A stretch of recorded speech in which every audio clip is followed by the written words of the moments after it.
All right, hello everyone. How we doing on this fine day? Hello, everyone. My name is Markiplier. That's it. That's exactly what I was going Hello, for. everyone. My name is Welcome. Everyone, I'm YouTube. How we doing? All right, so we're here to talk about competitive singles. What the fuck is competitive singles and draft and OU and all that bullshit? Well, I first of all, what is a Pokemon really? No, we're not doing Oh that. my god, this fucking guy. He So it tried started to. in 1999. All right. So competitive singles is a game where you got six guys and you're trying to kill the other six guys. How the fuck do you do that?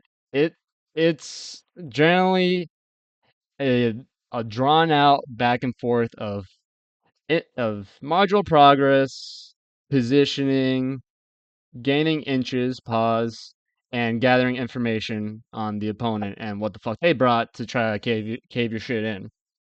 Um, you're killing the other guys with bigger numbers and by being a better person. Uh, Competitive singles is a game about having better morals than your opponent and being virtuous and correct. Um, huh? Hey, And oh yeah, you're also if you fucking guys have late. questions yeah, oh hell no. Also if you guys have questions at any point, just feel free to interrupt me and chime in. I'm just gonna be Yeah, man, yapping I away. haven't had too many questions about you saying that 66 is a game mode where we fight. Yeah, thank you. Sorry I'm Anyways, late, the Professor Nushi.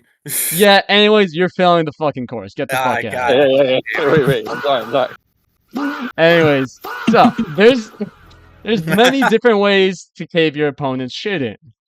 But first you have to understand the vague concept of what the fuck is progress. This comes in many forms. It's not just like getting damage on the other guys by clicking attacks. This also includes shit like you know statusing your opponent's mons, like getting up hazards, just even positioning correctly, even just like getting information on what sets or like EVs your opponent's mons have. Like all of these are forms of progress. Any kind of advantage you can get over your opponent is what I'd consider a form of progress.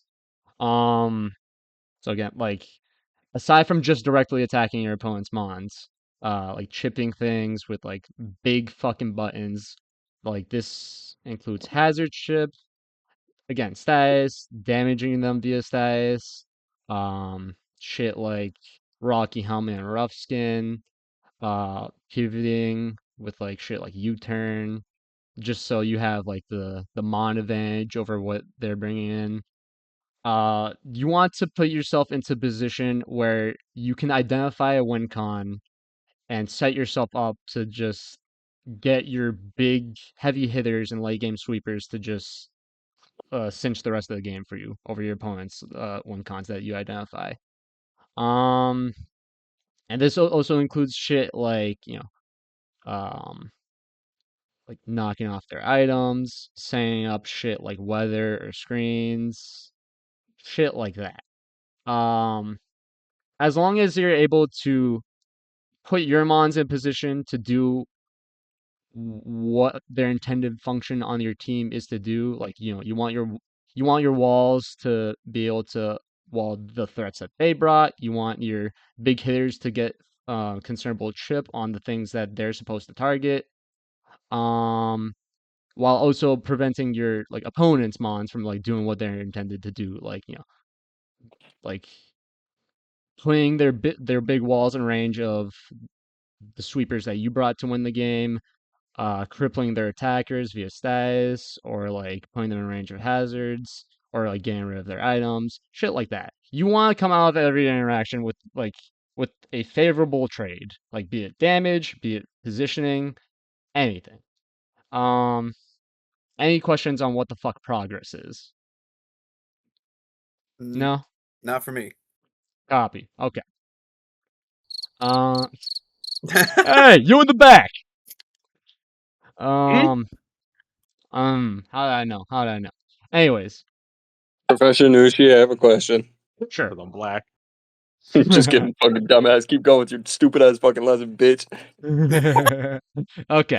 Now, before I get into anything else, I want to talk about the different like general archetypes that most teams fit into in singles. Uh, Things fall into what I consider a sliding scale, ranging from hyper offense, bulky offense, balance, and stall. There's various flavors in between, but that's generally the four categories that teams slide into. Um, and Right, so like Nushi, I this, got a question. yes. How does one out compete stall, outplay stall? Well, not to get too ahead of ourselves, but I think stall is a lot harder to build in draft just because of Obviously. yeah, like because a lot of the key guys necessary for stall are harder to come by just because like everyone wants some kind of defensive core in draft. But I'm gonna get into how to beat stall a little later in a literally in the section right after this. So hold on to that thought. Okay. Um, so not to put that off, but put a pin on that for now. Will. Okay. So first, what the fuck is hyper offense? Generally, that's a team style composed of mostly, but not exclusively, faster Mons that constantly apply pressure and can threaten win cons from multiple angles. What does that mean? Um, Sorry, I just had a brain fart. You're always clicking attacks and big damage moves essentially with hyper offense. You're always threatening damage. You want hyper offense is always threatening to come out of every trade favorably.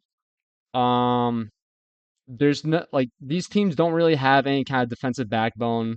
They tend to just have mons that either directly do damage, threaten to win the entire game, or set up the rest of the team to do any of those things. Like for example, like take like a sun team, right? Like it's gonna have a weather setter that facilitates the rest of the team, or like say a screens team like this one. It has like it leads with deoxys speed to just set up light screen and reflect, and then you just send in the rest of your guys to just tr- favorably trade into the rest of your opponent's guys, and just like always keep your opponent on the back foot. You're always pressing down on the gas with hyper offense.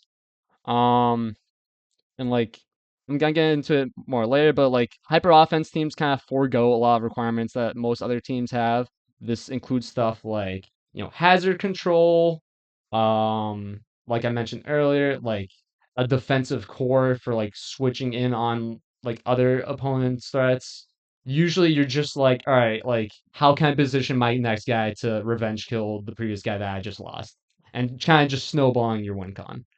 And this can include like big like choice attackers or just like really fast life orb attackers or like a like guys that set up moves like swords dance, dragon dance, all that shit. Yeah, so that's hyper offense. Bulky offense is a bit more of a compromise between hyper offense and balance. Um, Generally they're gonna have like kind of obviously bulkier, slower guys on them compared to most flavors of hyper offense that kind of focus on always pressuring you with guys that are faster and kind of like always putting you in a position to be like, all right, I'm taking some kind of damage from this interaction. How do I stop that? Whereas bulky offense has a bit of a defensive backbone, but not so much defensive cores that like can stick around for the entire game. These are guys that are like constantly swinging into the opponent's mons after the fact. Like they're not gonna be O-code by like what like opposing like say like Troy Scarfers and shit like that. They're willing to switch in on like the opponent. They're willing to take damage. Um like for example this team here, the bomb here, like with this like Garg Moltres core. It like those are two very proactive defensive mons that like can take a hit, but they will make some form of like passive progress into the opponent via like burning, um, like with Moltres or like just like clicking Salt Cure and Stealth Rocks with Garg. Like even though like these are very slow guys, but they are putting damage on the board constantly, just via existing, essentially. But like this kind of team still has shit like Samurott, Goldango, and Zamazenta that like can kind of punch holes in the opponent's team, apply constant pressure via hazards, and just like let me see what gold set this is again. I think this is Nasty Plot. Yeah, like making that big swing with Nasty Plot gold to kind of like punch holes in the team, and then closing out with this expert belt Zamazenta that like just outspeeds everything, doesn't get O-code by anything in the tier really, and kind of just like again like wins a lot of 1v1s. So that's bulky offense. So again, bit of a compromise between the all-out style of hyper offense where you're just like constantly like never switching, just clicking on what's in front of you, making those big hype reads and shit. This is more of a kind of chill playstyle where like you're playing on that pressure, but you're going blow for blow with your opponent. Now balance is probably the most common and most flexible kind of team style you see. As the name implies, you have a good mix of defensive and offensive options on these teams. Um, and there are a lot of requirements for what you need on a balanced team. Like you need hazard control. Oftentimes you have your own kind of hazards. You need a defensive core that can kind of facilitate your offensive mons via like pivoting and like taking hits that they're not able to. Shit like that. And what's nice about balanced teams is typically they'll have good plans both into more offensive and defensive teams on both ends of the spectrum. Um, what's it called? There was one that I want to look at specifically here. Duh, duh, duh, duh, duh, duh. For example, I think it was this one. I want to talk about. Yeah. So like, take this team for example. This is a pretty commonly seen on the ladder hazard stack kind of team with both Gliscor and Tinglu supported by Scarf Goldingo. Um, this team's goal is to kind of like slowly wear down the opponent via chip through Gliscor and Tinglu with their hazards and their ability to really take hits. Um, and put the supporting cast of like Dragon Knight, Darkrai, and Zamazenta in a position to kind of pick up after the rest of these guys. Um, balance teams really like you really want to have like it's never really possible to have an answer to everything that you could like come across, at least in the context of like just a broad OU. But in the context of drafts, you are kind of preparing yourself for like whatever angle of team style your opponent could bring against you. Um, so it's like what's, what's the word I'm looking for? You're getting yourself options with balance. You have the option to really control the pace of the game with this kind of team style because you pick and choose when you're going on the offensive and as well as when you're making more controlled defensive plays like with your slower walls that can pivot or just take hits and kind of scare things out. So that's balance. Big fan of that team style. Big fan. Then stall, you know what the fuck that shit does. Bunch of fat fucking guys that don't die and just play the war of attrition. Um yeah, exactly. Yeah.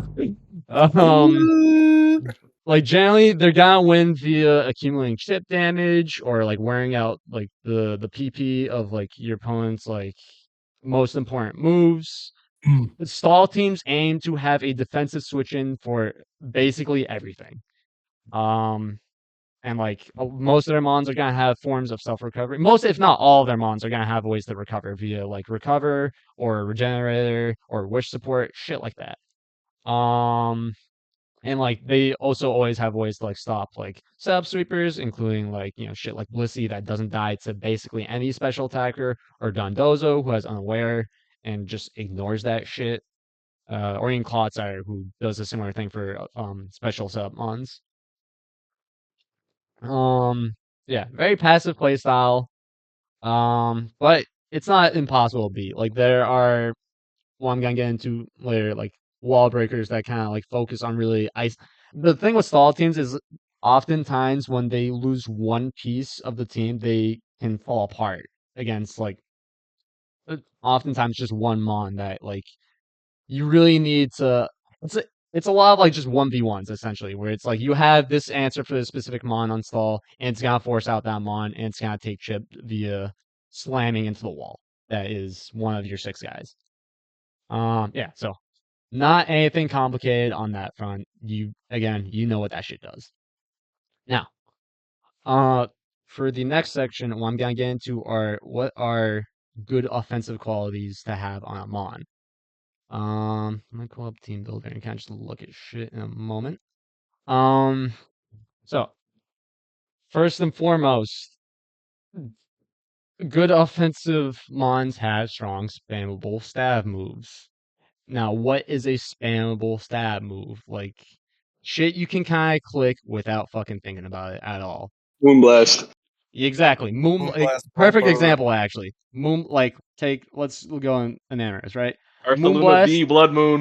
Ivy Yes, Cudgel. precisely. Ivy Cudgel. Yes, good. All good answers. Very good answers. Pre-nerf Major Green. Yep. Like especially in the case of like these special moves, there's not really much of a downside to clicking these things. Like they're accurate. They don't make contacts. They have high base power. They're coming off of ideally high attacking stats. Um, you don't lose much by doing it. Like as opposed to say like shit like I don't know, fucking like shit like recoil moves like flare blitz or honestly any contact move where it's like oh your opponent has a Moltres in the back and you're scared of getting burned or like they have a guard chomp with Rocky Helmet and you lose like a sixth of your life by slamming into it. Shit like that. Tank Chomp, my Um beloved. yep, that's my fucking goat. Um Uh, and even in the case of like moves with downsides, like say like Draco Meteor, close combat, these moves are strong enough to like justify those downsides because ideally they punch holes in your opponent's team. Like they get those big walls that they have into the range of the things that you need to win you the game. And of course, good offensive mons should have good coverage and like a lot of utility. Take Great Tusk, like a lot of time you're just gonna see Earthquake on this guy, and what really makes him threatening is like on top of the fact that he's got like a good attack size, he's got good bulk, he's got good enough speed, but he also has other moves that like make you scared to switch in certain things into him, say like Ice Spinner and Knockoff, in addition to his utility. Um, Forget these Super are Cell Slam. Ryan was here. yeah, Ryan would know. that's Ryan's a true. victim. He would Ryan's a know. He would victim. know. Yup. He who was there? Who was there? But Why like, does this motherfucker get Supercell Slam? What's why up with does he that? get Side Shock? Can we talk about that? Yeah, we can talk about that. What the fuck? Yeah, fuck if I know. This elephant's very intelligent. Max Um, temper flaring my Scizor in week 3, like I ugh. fucking knew it got that either. Yeah, this guy's moveset is a rainbow. I gotta say, he is diverse. He gets head smash. Like, come on. Like He he gets be that. headbutting. I don't know about a Zen headbutt though. That's crazy. That's what I'm saying. There Yeah, ain't nothing zen about that guy. Wait, can we talk about throat chop? What the fuck you chopping throats with? That big ass them nose, bro. tusks. That's not Look a at that throat thing. chop. Yeah, trust. Right, if That's he a smacked the whip. shit out of your throat, yeah. That's a whip. Does it get Power Whip? No, actually. What the fuck? It's okay, he gets Smart Strike, though. Look how Oh, there you intelligent go. he is. Does Yeah. not check accuracy. You see that? That's the steel coverage you needed. Very smart, very smart. Let's just be Uh, grateful it doesn't get power whip. oh god, Yeah, yeah, you for fucking real. kidding me? Yeah. Also, like, say, like, in the case of Dragonite, like, with a variety of coverage moves, you get to pick and He choose did. what your offensive guys get to have good matchups into. Like Dragonite is like a lot of times he's gonna run extreme speed, not always, but a lot of times like most sets are gonna run D dance. That's what the guy does, Mm-hmm. unless you're Dragon Tailing or some shit. But then like you But got when hella options like Earthquake, Ice Spinner, Fire Punch, fucking Rock Slide if you want Twin. I don't fucking know, but like the idea that like you can, especially in draft, like you can pick and choose what your Mon loses to is very key. Because like there's a lot of Mons that can fall short just because they're lacking in coverage and like don't really like you see it at team preview and it's like, oh, I don't have to worry about this like I don't know, say this fucking Florgus being my Heatran because it gets literally nothing to beat that. Like this thing gets fairy, psychic, and grass moves. That's just not fucking happening. The fact that like some Mons are privileged enough to like hit most things for at least decent damage is very impactful in this game. Like Darkrai, Dark is just a good offensive typing, and the fact that like you can hit most things for either neutral or super effective damage makes the like gives these Mons teeth. It lets them make progress. Um, I and feel like yeah, every time I fight a Darkrai, it having Ice Beam always pisses me off yep. without It oh, always has exactly what it needs to beat your team specifically because the exactly. opponent knows where you live. Yes. Like, yeah, yeah. Um, like especially in the case of like Mons that are like faster and like set up and threaten to win the game.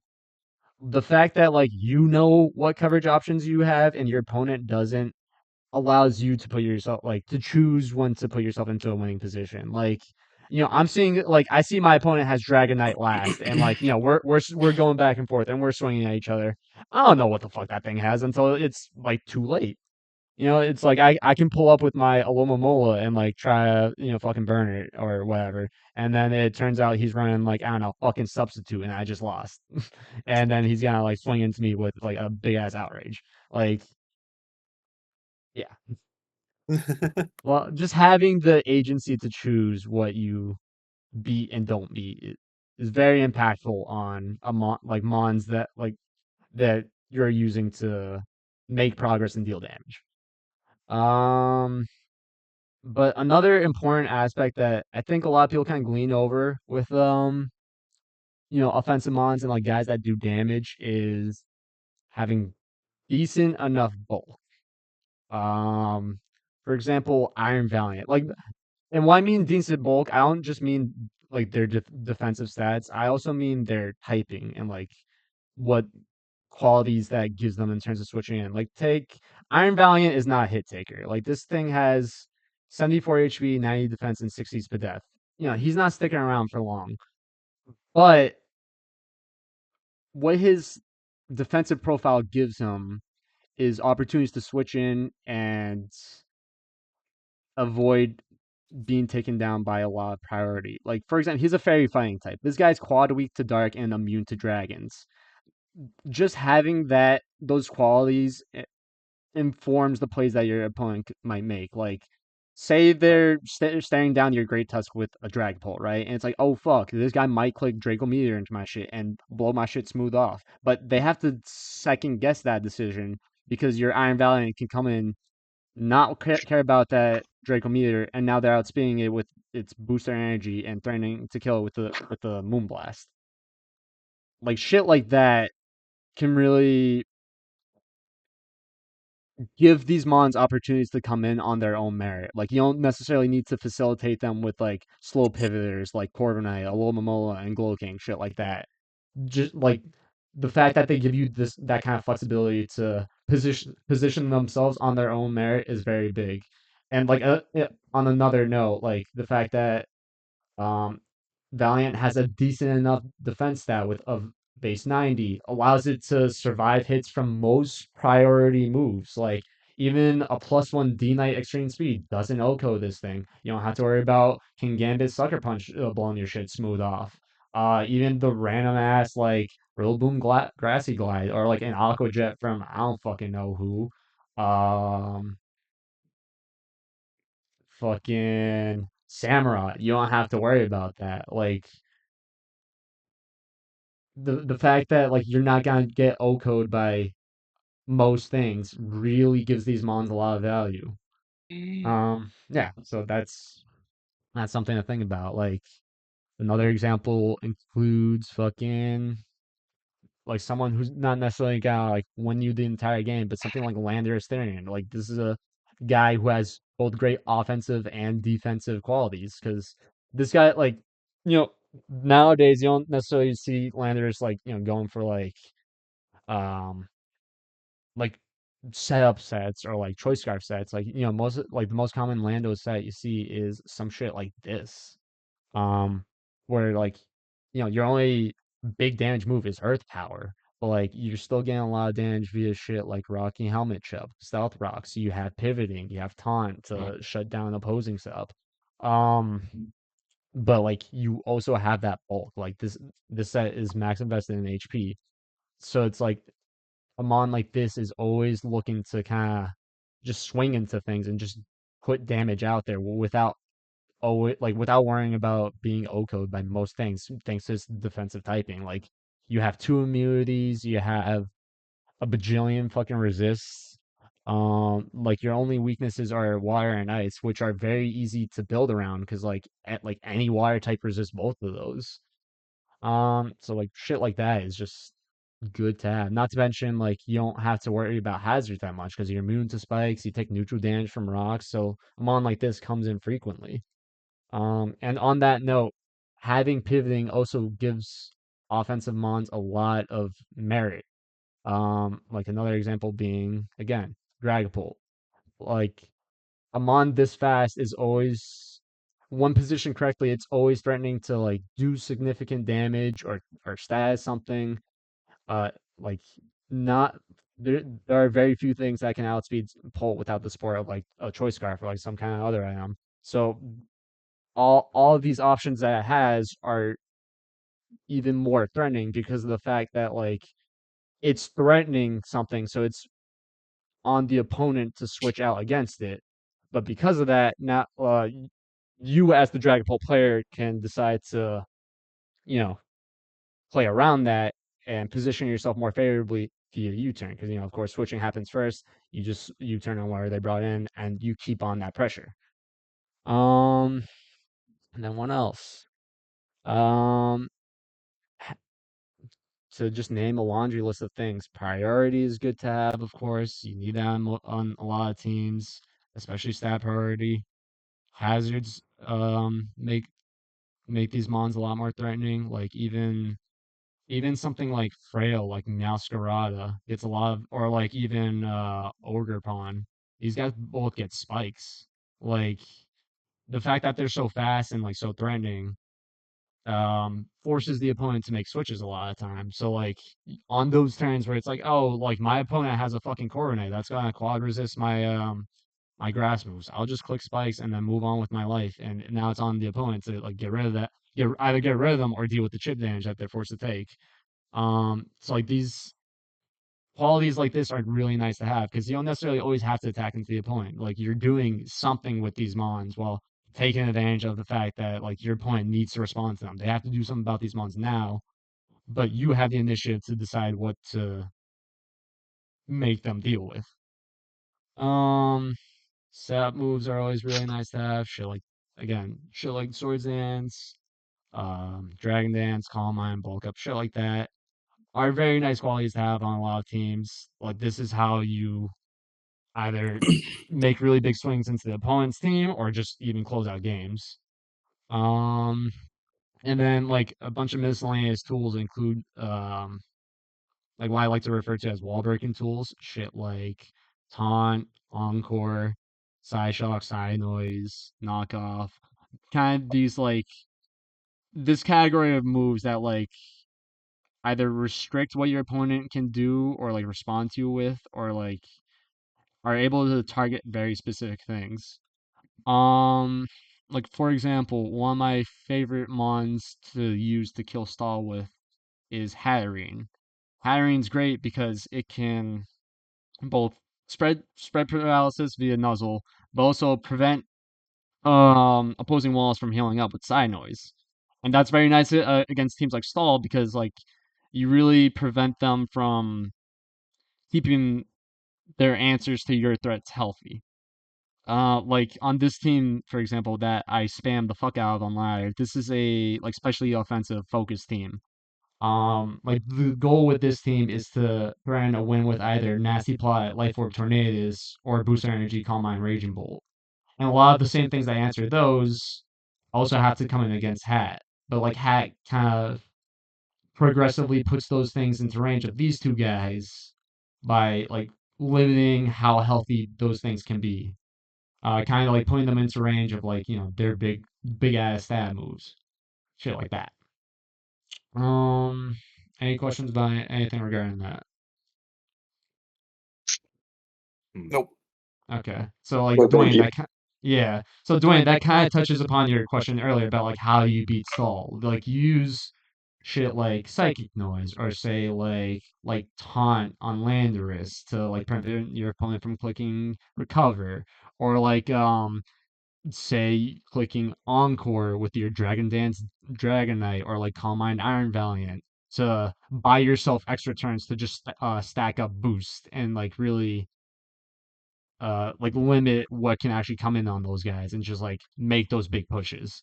Also like shit like knockoff is huge because like like getting rid of like say leftovers on certain mons or like especially boots on like say your Owens Blissey or a little Momola or like the Rocky helmet on Corviknight. A lot like gives you that opening to like kind of take advantage of like in it like in the Just put it con. on shore. Hmm? All right. Oh, um fuck! I forgot I was unmuted. My fault. Unfucking believable. You're booted, pal. But Yeah. like Class failed. like circling back to this team here, right? The only hazard I have on this team is Stealth Rocks. But I have knockoff on Scizor on this team. And that like just having that one knockoff user on this team gives me the space to kind of slowly chip down certain things with stealth rocks, like say I don't fucking know who's a common mon that abuses boots. Actually, like Tornades, for example, right? Like a lot of Torns nowadays in Gen 9 OU run boots. The fact that I'm limiting how much they can recover via Regenerator via that 25% that they're taking from Stealth Rocks every time really limits how often that mon can come in. Or say like Zapdos, for example. That's a really common thing that you see. Like the fact that like I'm putting pressure on it via just flicking Stealth Rocks the one time and like forcing it to take that knockoff, like gives me an opening to take advantage of. Because once that's once that resist to say like Cornelius's Bleak Wind is taken care of, that gives it way to really like press the issue against the opponent. Um. So yeah, like offensive mons don't just need like the big fucking epic move that you click. Like they it's very broad what like are good qualities for these mons to have. Like again, like this ranges from utility to being able to position themselves to win the entire game. So yeah. Um Now on that note, there's also the idea of an offensive core, which typically compromises of like 2 to 3 mons or even entire teams in the case of like hyper offense teams.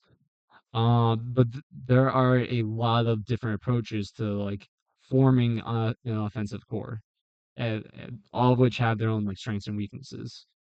And what I always tell people when like you're learning how to build a team is you want to build your offensive core before you build your defensive core because your offensive core is generally the main way you're making progress against your opponent. It's how you take big swings at them. It's how you're deciding your win con.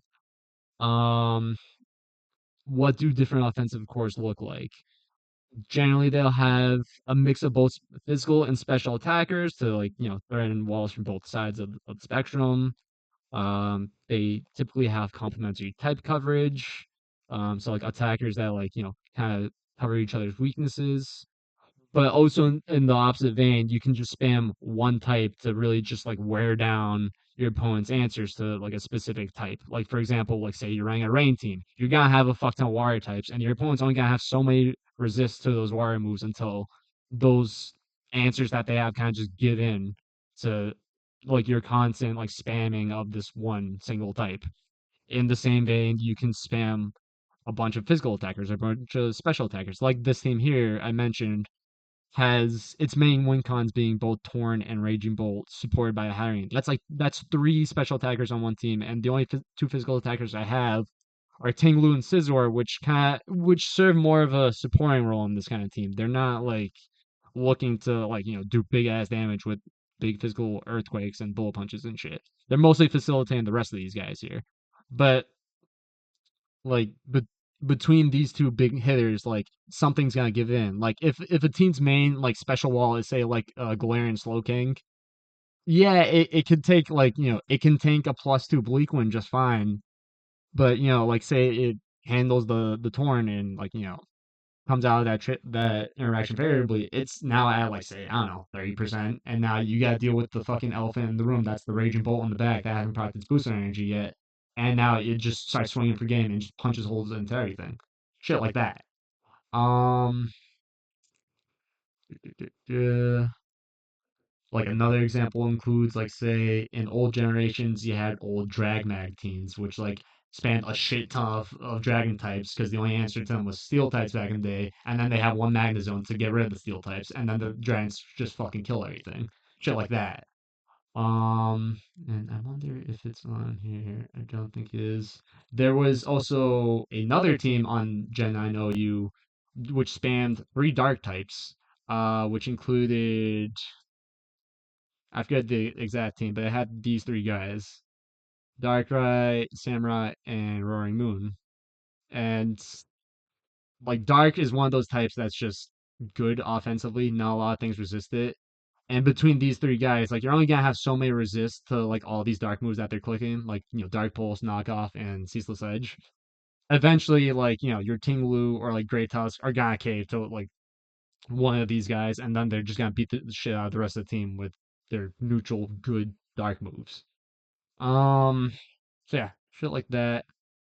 But on the other hand, like I said earlier, like offensive cores can complement each other. Like for example, taking, let's say, Great Tusk, right? It's a guy that does a lot of things. He can spin, he can knock off sub hazards and shit. But he's also a very threatening guy. Like you can go for a bulk upset with like Earthquake and Iceman and shit. But then a guy like this just gets shat on by a Lomomola. Like, that's a big fat wire type that like has a ridiculous amount of bulk and like doesn't care how many boosts a guy like Great Tusk has. It's gonna just eat that shit up. But then you pair Tusk with a guy like say Ogerpon. Ogerpon doesn't give a shit about Olomomola. It just shuts it down completely because it's got Wire Absorb. It doesn't care about Flip Turn, and it threatens it with either Power Whip or Horn Leech. Um, so it's like they cover each other's bad matchups essentially. Um, What if you come against? What if you go against a Protein Masquerada? Protein Masquerade. Well, PTSD for someone in this call, or Supercell he better. spam Iron Dredge. I'm not trying to throw shade towards anyone, but Of course, of course. No, I just want that's to, actually, of I just want to remind everyone of the pain they felt during course. season one. Now you see, that's a good question actually, because like, yeah, these specific two Mons don't like Masquerade. Like, it can't really switch in on them, but provided that like the opponent has a good way to like pivot into something like Masquerade or like just bring it in turn one, for example, that's where you kind of have your defensive Mons really step up and like cover those bad matchups. Like, Masquerade like doesn't really appreciate the existence of something like Corviknight.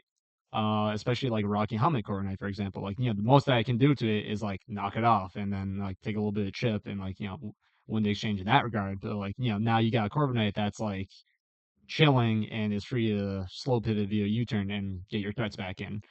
Um, so like I mentioned earlier, you want to build your offensive core first because now it's like, all right, I have these two guys here. They lose to X, Y, and Z.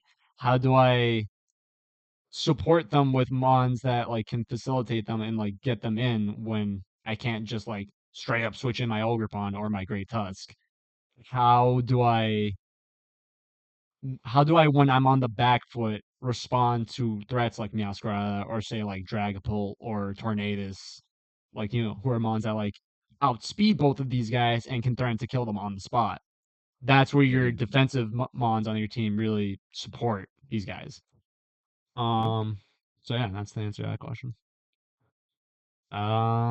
Any other questions about that? Yeah. So to recap, I you have one can. question for Oh later yeah, down the yeah, line yeah, about specific Pokemon. yeah. Okay. Yeah, I got you.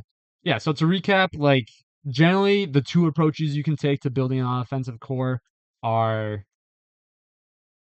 having answers to most things, like like, oh, I need a water type to be all, like I want this water type to be my main attacker. All right, now I need another attacker to like cover all its bad matchups, like other water types and dragons and grass types, shit like that.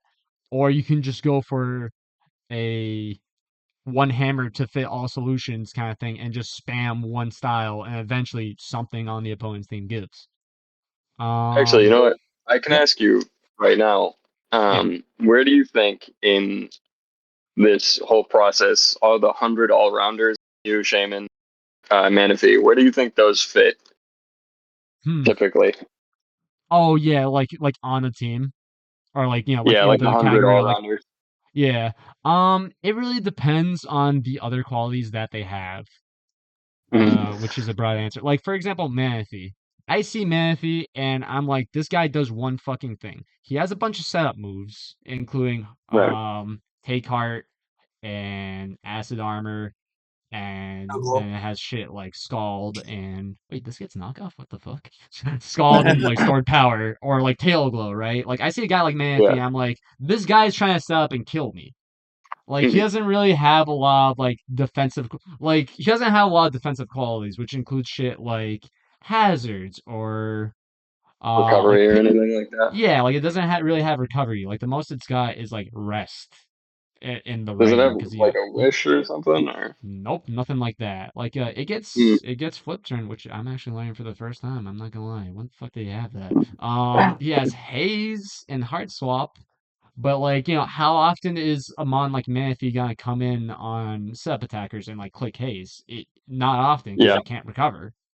Right. Um, or like, but on the other hand, take Mew, right? Like, this is a guy like he learns every fucking teachable move in the game.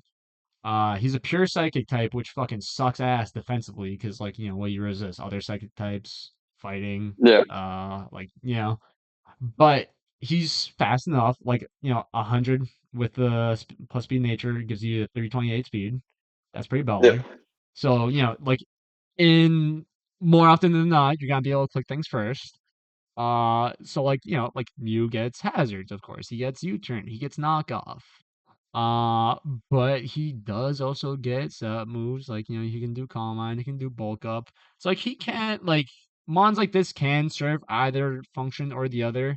But like when you're adding a mon like Mew, you have to realize like, all right, this isn't really offering my team any like defensive qualities. He's not like coming in to switch in on a lot of things aside. Oh, like because like nowadays in like current Gen 9, 100 bulk is fine, but if you don't resist anything, those like big Yeah. What is it fucking worth? neutral, yeah, like those big neutral hits from shit like I don't know, fucking like Iron Moth or like Iron Valiant or Kirim, for example, or Ogre Mhm. Punch, shit like that, or Raging Bolt. Like you're still getting two hit KO by a lot of these things, and it's like, all right, like yeah, sure, you outspeed Raging Bolt, but what the fuck are you doing to that guy, right? Like Yeah. yeah. So I'm guessing it's a similar thing for Shaman. yeah, Shaman, it's like, what the fuck does this guy even get? He's PU, bro. Like he has Drive You. Baton Pass in the context of our draft league. He Yeah. gets Endeavor, that's neat. He gets Healing Wish, that's neat. Leech Seed. But like, this guy's a pure grass type. Were you answering with this guy, right? What's he Yeah. doing? Yeah. Um like, yeah, you can switch on water type moves, but a lot of water types are gonna have Ice Beam, for example. They're gonna have, things that can kill you. So it's like unless if Shaman itself is like threatening to take a hit and then kill those guys in return, it's not offering much defensively or offensively to these Right. teams. Whereas like, say something more min max, like say Dondozo, for example, right? That's a guy with some fucking bulk. Sure, Yeah. water type is a great defensive typing because like it's not weak to much. Like you're only weak to grass and electric, which aren't super common Mhm. types. Like, they're out there. Like there's electric types that we got. We got two in OU. Yeah, fucking how many grass types you got? Yeah, Overpawn and Rillaboom. There's not like there's some, but not a lot. So it's like you're gonna be taking neutral hits from most things, but in Dondozo's case, that's fine. You have 150 base fucking HP and 115 defense backed up by Unaware, which actually provides it with a defensive niche. Whereas Right. like, hydration in 90% of games isn't doing anything unless you're building around it. Excuse me. Um so like these are mons that like have more targeted matchups, eh, like into things like this guy's coming on Great Tusk. He's gonna do something every time. Alomomola, for example, same fucking thing. You have 165 base HP and you have hella utility. Like Dondozo doesn't really have a lot of like moves that like offer utility. Like this guy's doing one thing most of the time, which is like rest talking and cursing, or like just clicking you know, liquidation and then like one Like a thunder big bolt ass wave maybe. crash or some shit. Yeah, big ass wave crash or like a body press. But like, Yeah. Lil Mola on the other hand, like facilitates the rest of the team via flip turn and wish or scald to like, shut down other like, burning a physical attacker in most cases just takes them out of the game without even having to kill them. Yeah. And then, like, since this is a slow, bulky flip turner, it's like, all right, now I have a way to get my Overpawn that I happen to have here. Because, like, this guy's not switching in on much aside from, like, water type moves.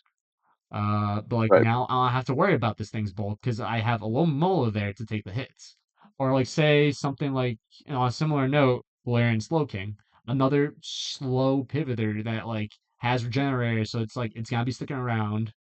And it's got a diverse move pool to like kind of to allow you to pick and choose like what this thing does on your team. Like a lot of times you're running the combination of future sight and chilly reception to put pressure on the opponent and like facilitate your attackers to like make progress. Like say like actually going to a really popular team here on this little tangent. What the fuck is it?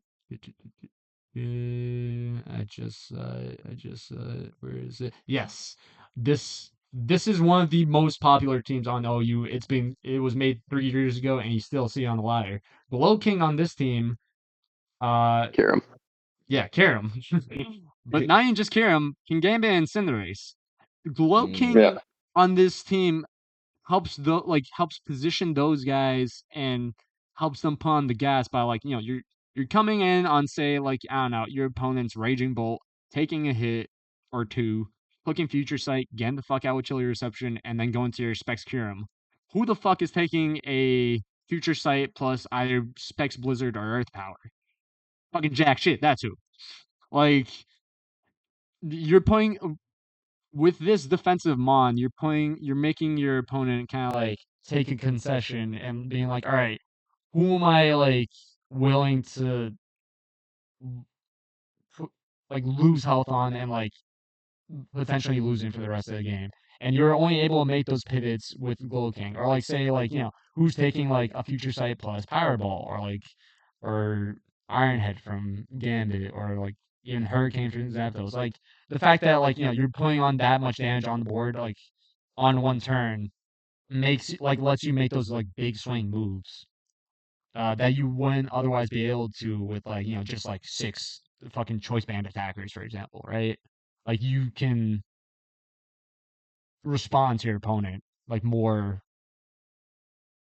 reactively. Yeah, reactively no, proactively as opposed to reactively. Yeah, that's the word I'm looking for.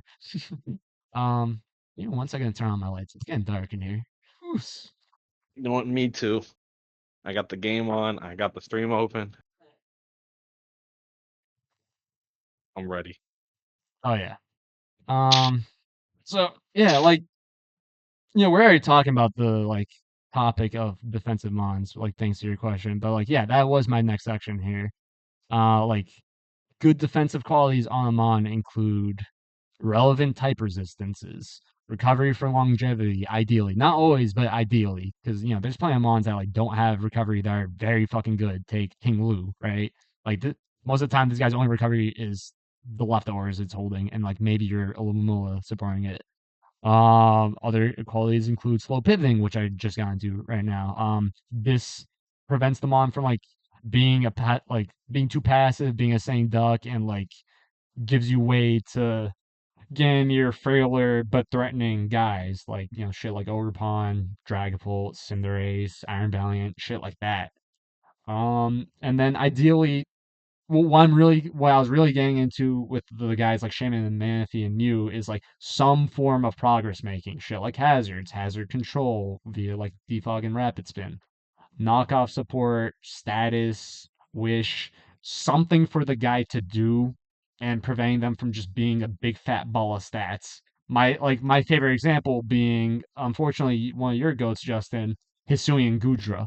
This guy's got insane fucking bulk. 150 SPDF and like a decent enough 80 HP is great bulk. But this guy doesn't do much. He has 110 special attack, which is fine, but you have to invest into that for it to do anything, which is gonna be taken away from your bulk. But it's like, what's this guy clicking a lot of time? Like a Draco Meteor that isn't strong enough a lot of the time. You gotta get stuffed by a lot of steel types. Like Hey, yeah, Phil you get to Jackson's Darkrai that. yeah, fairs, yeah, but Fuck ass like. crit. Get out of here. But like all this guy has are a bunch of attacks and like coverage. It's got a knockoff, which is neat. Like that's it. This guy, he doesn't have any kind of recovery. He doesn't have a lot of ways to set up. He has no pivoting, most importantly. He has no hazards. A lot of time, like, this guy is just sitting there and isn't strong enough to, like, really come out favorably in a lot of matchups. I don't Like, know how because, Guja doesn't get recover, but Mons like Reuniclus and Garg do. Like it makes sense yeah, for Reuniclus to have recover, yeah, but because he's, if like, raw Reuniclus has, cells. it, I feel like Guja should have it. No, No, I don't I know. agree. Yeah, like and that's definitely very intentional from Game Freak to like not give that to this guy because they're like, oh no, he's too fat. What if he can actually stick around? Like that's also why. Like I think regular Guja should have gotten like Regenerator because like it makes sense. Slugs do that. But yeah, like this guy doesn't. They hate fun. They hate fun Yeah, and cool exactly. Pokemon. Yeah, because Regenerator is so fun. But like this guy doesn't have a lot of things to do like he doesn't have very good things to do when your opponent has responses to him. Like even like in the case of like Ting Lu, right? This is a ground type. Even if my opponent has 6 fucking flying types, this guy can still click Stealth Rocks. He has Ruination, which is like good damage into everything, because like it ignores type matchups. It just does half their current health flat. It's got shit like Whirlwind to like phase out opposing sub sweepers, and like you can get Hazard Chip.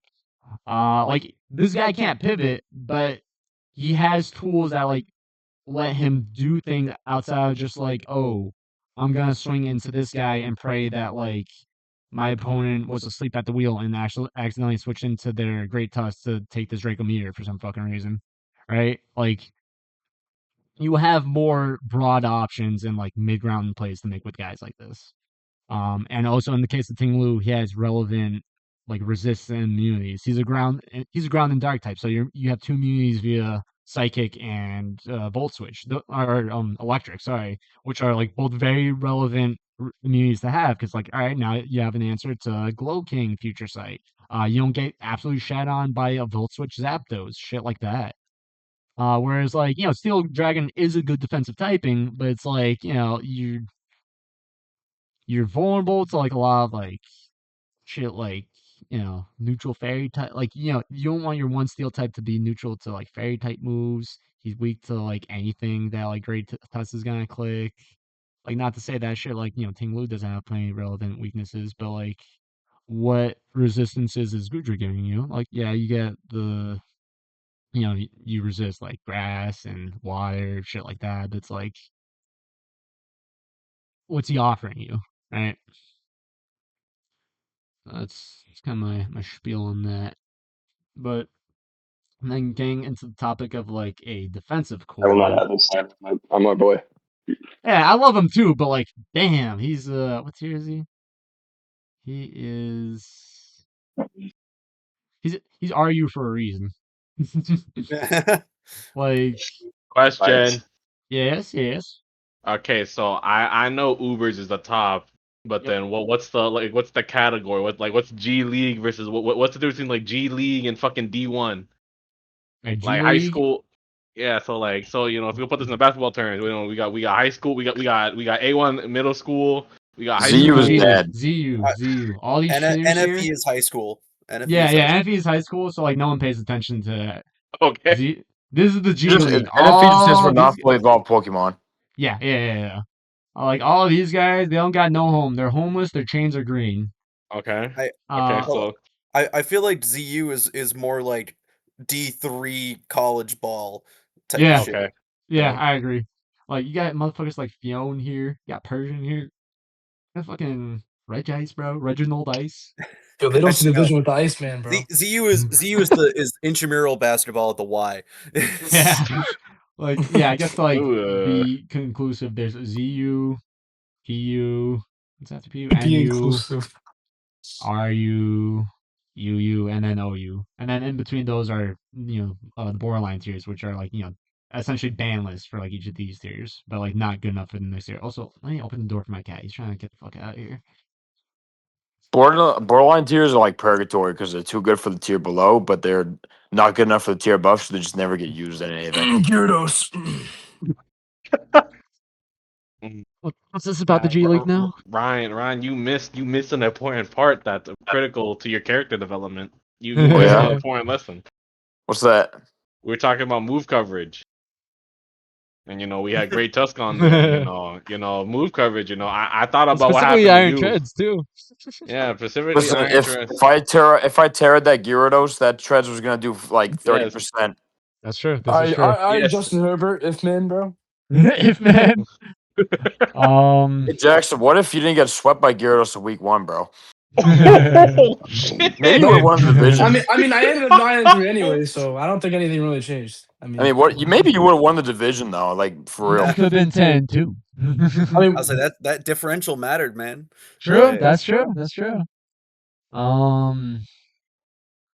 Get back into the topic of a defensive core. Like I said earlier, Wait, when you're building a team, you're forming wait. your. Wait, what? What do we think of Weavile in this economy? Like, do I think he's good or bad? Do you think he has any purpose? I think he does.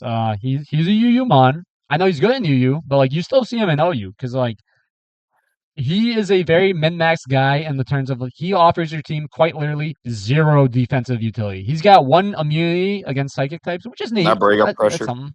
Yeah, exactly. Yeah, pressure wow, still pressure. Weavile goes crazy. Yeah. Oh, true. Yeah. Sub protect Weavile, bro. That was a real Saiyan Gen 8 OU actually. That won a tournament game. But like, I look at him on like Weavile, and I look at him on like say, for my example here, let's say Raging Bull. No, that's not too much enough. Let's say Zamazenta, right? Fuck Zamazenta. True. Yeah, That guy facts. is evil. Illegal for a reason, dude. Yep. Like I look at these two guys, right? I'm like, all right, Zama has the same attack stat and is faster than Weavile and actually can take a hit. And he's just a purifying type, but like that's enough because like, you resist dark. That's pretty fucking important. You resist rocks, which is nice. Weavile cannot take a hit to save his grandma's life. But he's fast enough. He's very fast. He maxes out at 383 speed with the plus speed nature. And he has a very good stab combination in Dark Ice. Something I didn't really get into earlier with good defensive or good offensive qualities on Mons is like having a stab combination that like is complementary and not necessarily like needing to, you know, have one type hit the resistances of the other type. Like say like, Garchomp is Dragon Ground, for example, right? Like, you hit steel types with the ground moves and you hit everything else with the dragon moves. Hell yeah. Dark Ice has fantastic neutral coverage. Like not like anything that's gonna switch in on knockoff isn't really gonna appreciate triple axle outside of, like very specific things. It's like you're hitting like most things at least neutrally with just your stab moves and no coverage, which is awesome. Like, Weavile doesn't really have coverage, like a lot of coverage options, but it doesn't really care. Because like you're even on like a Swords Dance set, like it's just gonna look something like this. Uh like maybe run low kick I or ran an ice spinner Weavile the other day. yeah, like also option also valid, yeah. Like either or. Like same idea. But like this is Amon like Weavile is threatening enough because it's like yes, you need slow pivots to allow something like this entry, but like once it gets in, it can threaten a lot of things. Like even Mons that like survive a knockoff now have to deal with the fact that they don't have their item. Like even like if my opponent has an Alomomola, which doesn't really give a shit about Weavile, the fact that I can knock off its boots gives way for like say spikes to do damage or like toxic spikes to poison it, like shit like that. Um, so like to answer your question, like wait what? I think that was an echo. I think that was your own voice. Oh, I know it's Ryan's ass providing echo. I just know it. He stay But echoing. I'm on my computer setup, so it's not me. oh, I'm on all my right, phone. you're chilling. But yeah, like to answer your question, like the fact that like Mons like Weavile are fast and strong enough to like hard like hit most things for at least significant damage does provide value. Especially because like Dark and Ice are like both in a vacuum on their own very good offensive types. So like a guy like this, even though like he might not stick around the entire game, can punch holes in the team to open way for other threats. Do you So think that he would offer enough flexibility within a draft? I wonder why you asked that. Educational purposes. Yeah. Amon like Weavile, I look at I'm like this guy is doing like One one thing. thing. So Yeah. it's like you kind of have to build the rest of your team around that guy as opposed to the other way Yeah. around. Like Right. say a guy like Great Tusk fits into he has a lot of roll compression. He does a lot of things. This guy's a spinner. He gets rocks. He has bulk, so you can like switch around and come in multiple times. He has relevant resist and electric immunity. He has a lot of coverage, so you can pick and choose like what takes significant damage from him. He can also set up, which Weavile can do as well. But like Amon like Great Tusk is a lot more multifaceted than Weavile. But like Weavile does do its one thing very well. But it's like when I'm deciding to put Weavile on my team, I'm like, all right, what can I put onto my team to support Weavile as to like when I'm putting Weavile on my team, how is he backing up the rest of my team? Or like Yeah, I even hear you. like yeah, or like even if like say I have like one part of my offensive core like put together, like say like I had an ogre pawn, right? I'm like, oh shit, I need someone Right. to take care of dragons. Like Weavile does that. Right. Um, For the yeah, so record, it's like, I wasn't thinking about drafting him. That's definitely not what was happening. oh, what? No, that'd be crazy. But Never. never, never. I thought Interesting. about Revile and I was definitely like, damn, this guy could put up numbers. But I'm like, I, man, he does one. yeah, It, like another example I actually really like is comparing Weavile to Masquerada, right? Like Yeah, yeah. these guys are very similar. Like they're both fast, like physically I do offensive feel like dark types. Masquerada has like infinitely more flexibility. Though. Exactly, precisely my point. Yeah. Like this guy also gets triple axle and knockoff, and effectively has stab on them because of protein, but he has a lot more options. He can pivot with U-turn. He has And spikes. Nushi, if you really think about it, you can stealth rocks on it, but then you could also run a band that makes your opponent think that it's actually not choice, and then it actually is choice. Switch it up. Look at the last stages of the Exactly. game, and you fucking kill the entire team off of the most insane. God, I'm not gonna say it Blomp. anymore. Interesting you would say that. Yeah, Yeah, this oh, yeah, is this guy also crazy. gets shit like Trick. Like he gets T spikes. Like he has other things he can do outside of just like click the big fucking stab move, which he still can do. He doesn't get Swords Dance, which like is something Weavile has over him, and like its attack is a little lower, but like that's fine. But Yeah, well, like it's okay. How the adrenaline orb? yeah, exactly. Yeah, man, for sure. Yeah, you put up numbers with that twin. Yep.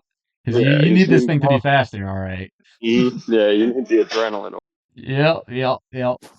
Well, like, you know, a mon like this is more like I'm gonna get more into this topic later, but like you have more mid ground plays to make with a mon like Miaskara, whereas Weavile is more of like an all in bet kind of thing. I'm trying to swing at your face with big dark and ice type moves with this guy as opposed to Meow Meow. Yeah, yeah. Um, let's Let's see.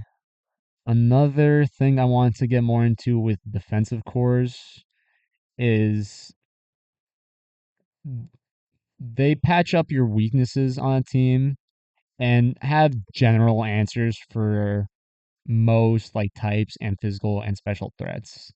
For a Hemplo, I built this team the other day because I was on Showdown again for the first time in a while. I was like, I want Iron Moth to swing into things, and just win games. How do I do that? Um, and like a lot of things that come in on Moth are vulnerable to spikes because like there's shit like Ting Lu that doesn't appreciate or like shit on this guy.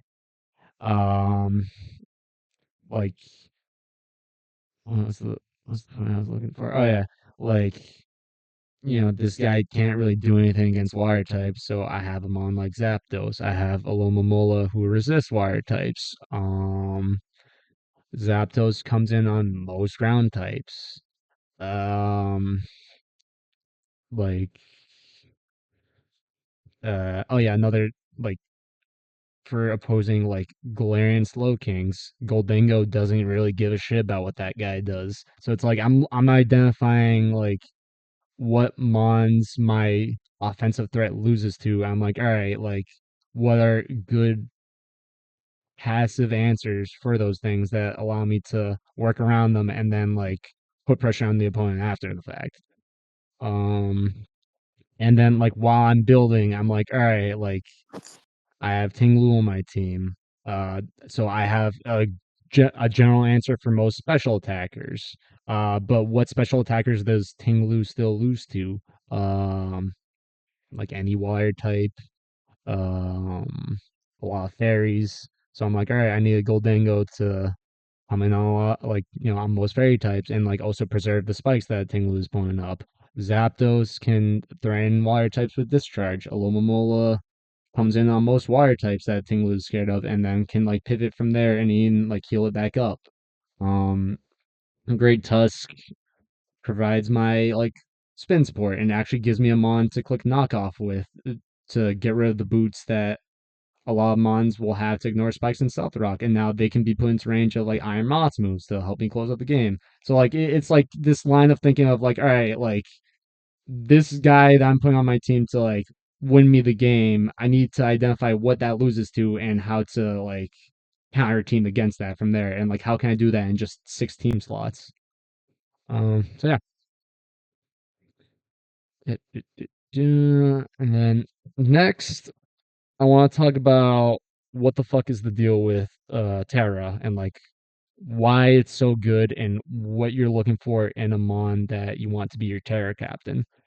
It's without a doubt the most like flexible generational gimmick, of course, because you can pick. I mean, in the context of OU, you can pick Amon to Terra, not in your draft league, but like still a lot of Mons can, and they can be any type you fucking want. But beyond that, Terra has both offensive and defensive utility. Like looking at my draft last year, like I'll just go to any random ass team I had. Um, like just my box. Where the fuck was my box? All right, there we go. Like looking at my team last year, I had my two Terra captains as Avalugg and Flygon. Avalugg is, he is a mon that you put on your team for defensive purposes. Like, big defensive number, has rapid spin, has recover, has rocks, and then like, has a good enough attack to threaten things with like stab and coverage moves. Um, and I use Terra on that guy to like pick and choose what it loses to and beats, and like I don't know what why pulls you them. want Terra Avalugg though. It has such a good defensive typing. Oh yeah, yeah, it has so many valuable resistances such as flying and normal and yeah. Yeah. Yeah. Whereas like Such a good typing. yeah, oh it's beast. Those two quad weaknesses, who gives a shit? But like then you have Flygon who is like, fast enough, like physical attacker generally. He has Dragon Dance. This is a guy that you're setting up with like to win with. Or like, like you can use it as like a choice attacker with like, its stab moves, which have good coverage, and then like U-turn, shit like that, right? But he can take advantage of Terra to allow himself free turns to click Dragon Dance. Like, especially because he's got Levitate, which is an ability that like provides you with an extra immunity. So it's like you get really unique defensive profiles on like Flygon because it's like, oh, like I can have a levitating steel type. That's something that's hard to add on to most teams. Oh, excuse me. Um, but like the fact that it's like, oh, like suddenly I don't have to give a shit about ice types. Now, like, when my opponent's trying to answer this thing with an ice type, oh, I actually get free Dragon Dance, and now I'm threatening to kill them and the rest of their team. But like also in the context of Mon like Flygon, like you can choose to ignore counterplay beyond just type matchups. Like, oh shit, like my opponent has a Moltres that's like threatening to burn me. I can go Terra Fire and like not worry about that, or like they got something that could paralyze it, like a Zapdos or a Rotom. I can go Terra Electric or Terra Ground to like not worry about that. Shit like that. Or like, say, oh, my opponent has a King Gambit that can like just stop my sweep. I can go Terra Fairy and just not worry about being killed by that. Um, so it's like simultaneously, it's a mechanic that lets you decide like when and what you're losing to and can beat like it all in one turn because it's something you're doing in addition to the move you're clicking. Um, I almost like to think of Terra as like my seventh team member, as like abstract as that sounds, because it's like, all right, like when I'm pulling up to the game, like I have my six guys, but it's like I can pick one of these guys to effectively change the role that they fulfill um defensively on my team.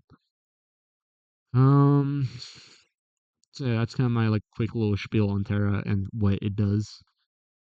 Any questions? Terra Blast is enabled for this, right? Yes, not Correct. like the previous ban on OU. Yeah, That- yeah. Yep. OU and actually all tiers below it. Yeah. Okay, good. Just making sure that Yeah. this isn't a statewide. No, yeah, No, it's legal in this county. Okay, okay, Yeah, you just making need sure. you need a license to arm it. we have looser Terry laws here Yeah, than out in yeah. Mm, Texas, we're in fucking Texas, aren't we? Fuck. Exactly. What's up, guys? Um, only one member per household though yeah. can One carry. member. Okay, okay. Yeah. Now, the next concept I want to get into is how to pick a lead. Which is a difficult skill to acquire, I think. But when I'm like, pulling up against my opponent and I'm looking at their six and I'm looking at my six, I'm like, who the fuck do I lead with? I ask myself a few questions, two specifically. I ask myself which of my Mons have the most good enough matchups into the most of my opponent's Mons, and also which of my opponent's Mons would I instantly lose to if I have a bad lead into. For example, last season when like I was playing Park in the finals, I didn't think about the fact that like I was hyper fixated on like, oh shit, he's got Torn and Swampert, which like have generally good matchups into all my guys, but like Tinkaton can do enough at like turn one against those guys where like I can put myself into a decent position. But I ignore the fact that like if Overpon leads, I could lose the game right there, which I did, right? So it's like you have to like think about like the different like what if scenarios at lead of like, all right, like where does the game go from here if I have this matchup or that matchup, and what is likely, like what can I afford to lose to, or like, and like what do I have counterplay against, as opposed to like, all right, um, what's the best case scenario kind of thing. Like I turn gotta one, step oh off from here, but Nushi, hopefully I've absorbed enough knowledge from this. I'll get to the rest later. yeah, I hope you do as well, twin. Take it easy. I don't think I did, but thank you. Fuck it. The recording will be up. Take it easy. All right, so Yep. But I just turn fucking one skip class. and the like vast majority of games, I would say is the most important turn of the game, just because it sets the pace for the rest of the game, especially in like faster matchups, like offense versus offense or like offense versus balance. In something like stall versus stall, not really that important. There's gonna be 200 turns. That one turn it doesn't have as much of an impact. Whereas in like a 20-turn offense versus offense game, like that decides like who could die in the first 3 turns. Um, like as long as your lead is able to do something, be it like set hazards or like status something, or even apply offensive pressure immediately or like pivot out, that is what you're looking for in a lead. Yeah, like as long as you're not on the back foot, or like even if you are, you have an answer to what your opponent has, that's good enough. Um, yeah, like let me look at the replay here. One moment. Sure, okay. I like that. That's good enough. For poor Ehemplo, I played this game here the other day. Weird fucking team on my opponent's part. What the fuck is Klefki doing here? But I'm looking at this team. I'm like, all right, what's my opponent want to do? They probably want to kill me with either Iron Valiant or Keldeo in the end game, right? So how are they gonna set that up? Maybe they'll try to set up hazards or screens with like Klefki, knock some shit off with T-Tar, maybe status something with T-Wave, maybe it's a choice band T-Tar and I'll punch holes into my team. Sure, whatever.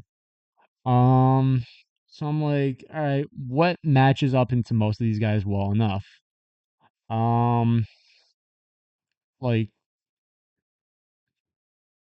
I'm looking at my team, and common leads I have are like Zapdos because it can pivot against a lot of things, or Tinglu because turn one it can like just set up Self Rocks, or like just put damage on the board with the Earthquake and Ruination, and it doesn't really have to worry about getting OHKO'd by a lot of things. Because with this team, I want to set up Iron Moth to win. I want to put things into range and just set up, like and kill with my stab moves and like find a turn to click substitute and just win. So I'm like, I'm leaning Ting Lu because I don't know, like even if he leads Keldeo or like Sansha for some reason, I'm not really that scared of them. I can still click Ruination and like put them into range of Iron Moth in the end game. So I'm like, yeah, sure, that's fine. Then this guy leads Keldeo. I'm like, all right, like that's a little scary, but like that's fine.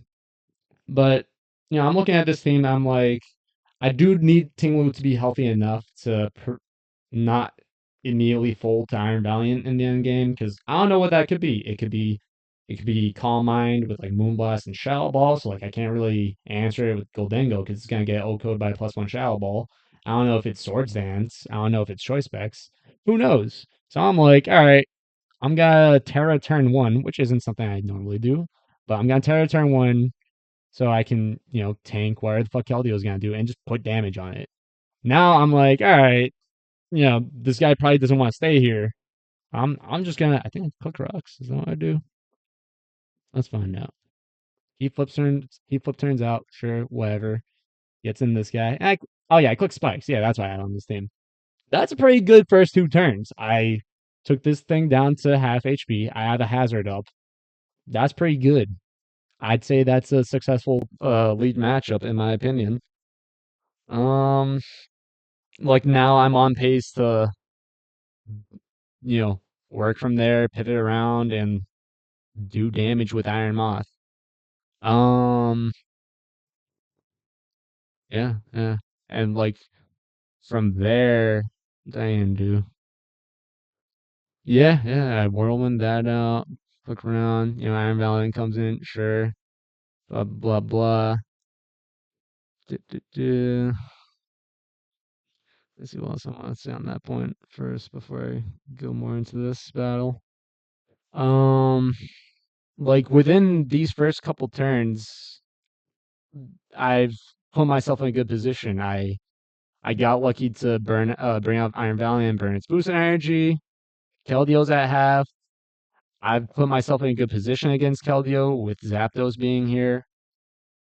Like now I can kind of get the ball rolling. That's what I'm looking for in a lead. As long as I can like kind of prop up my offensive threats and like, keep my team at a healthy range, like answer whatever win cons my opponent has, I'm chilling.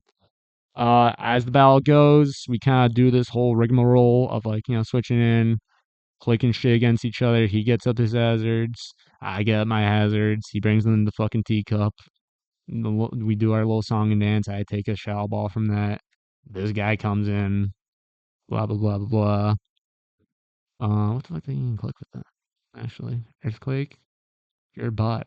Um, why would you do that? You're a What the bot. hell? Yeah, what the hell? I'm willing to lose Tusk here because I'm like, as long as like I've decided at this point, T-Tar's chipped.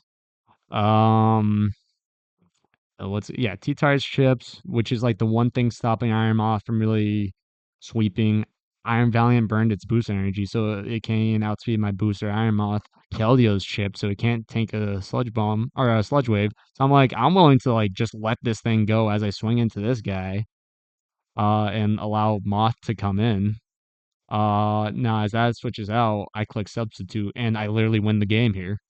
Because nothing can take a hit, nothing can outspeed. I've got a sub up. I'm smoking a fucking joint here. Like he forfeits. Like, It's a nice what, you name you know, got there, bro. 3000. That's the title. Blunt Smoker Blunt 3000. smoker. exactly. Yep. So it's the idea of like giving yourself momentum early on, and like putting putting the onus on your opponent to be like, oh, I have to respond to what this guy is doing, not the other way around. So, yeah. Now, next concept I want to get into, which in my opinion is probably the most important thing to know about playing Mons and being quote unquote good at playing Mons. If you take away nothing else from this whole little spiel, I wanted to at least be this thing. It's the idea of the mid ground play and expected value. What the fuck does that mean? Um, what I consider a mid ground play is like the option that does good enough into whatever response your opponent has. On any given turn where both you guys have all six of your Mons alive and you're just staring each other down with two guys, both of you have nine options. You have four moves on the Mon you have currently out, and you have five guys to switch out into, and so does your opponent. What option do I have that like pushes the game in my favor at least a little bit? I don't necessarily have to like kill anybody on the other side just yet. Like early on in the game, it's like, all right, what's gonna move the needle in my favor? Um, for example, let me pull up another replay real quick skis. Uh, duh, duh, duh, duh. Give me 1 second as I parse through this on this other tab here. Actually, you know what? I could probably just look through the one we were just looking at. That's probably a good example. How the fuck did I go to turn one? Like, with Ting Lu here, right? You know, I'm clicking Ruination. I'm getting hazards up. I'm facing down. I'm facing down Keldeo with Zapdos here, right? If like in the context of like Unga Bunga, I'm trying to kill what's in front of me. I would click either Discharge or Hurricane. But like, why would I do that when the opponent has both the Tyranitar and the Iron Treads in the back? Obviously, he's gonna go to one of those guys. So the highest, or like the on average most good value, like the highest value play for me here would be to kill the thing in front of me.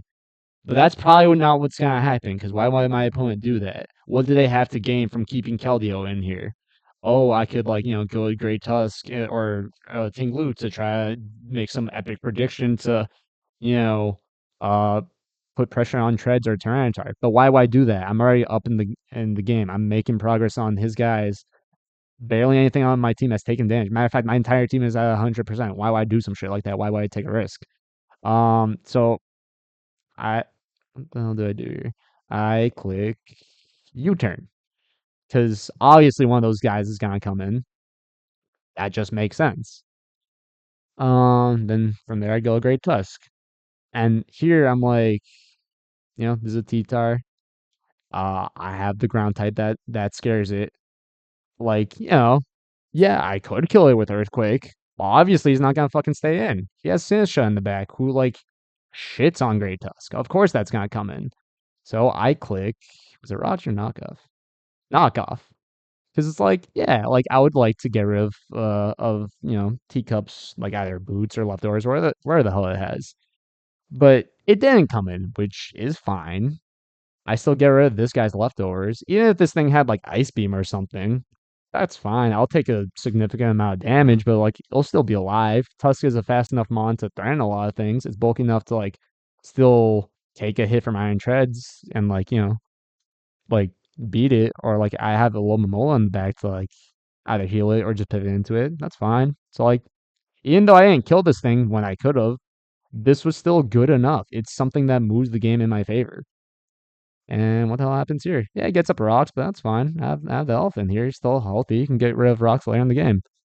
So I get up my rocks because it's like, yeah, like he's definitely not gonna stand 2 turns in a row with that. He already did what he wanted to with that T-Star. So I'm like, all right, I might as well just make progress towards the rest of his team and like get ship on that way. Because now next time, T-Tar comes in, unless Shred's come in, it's gonna be at like 40%. That's fine.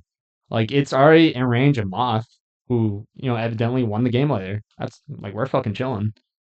So it's the idea of like making that incremental progress against your opponent that like to make those big swings later in the game. You don't have to kill everything that's in front of you right now. As long as you're incrementally making those small gains, that's fine. Um else in regards to that? Even things like gathering information about the opponent can be considered a mid-ground play. Like, for example, a situation that I come into a lot with this team specifically is I'll have Scizor in against Galarian Slowking. The most common set you'll see on that guy is Heavy Duty Boots Spadef, which takes like 80% from knockoff and loses its boots, which is like, the highest value play you can get in that interaction. But I don't like say it's turn 1 and I'm staring that thing down. I don't know if it's boots Spadef. For all I know, the opposing Glow King could be Colberberry Flamethrower, which takes like 30% or 40% from knockoff and then kills me with Flamethrower. That fucking sucks.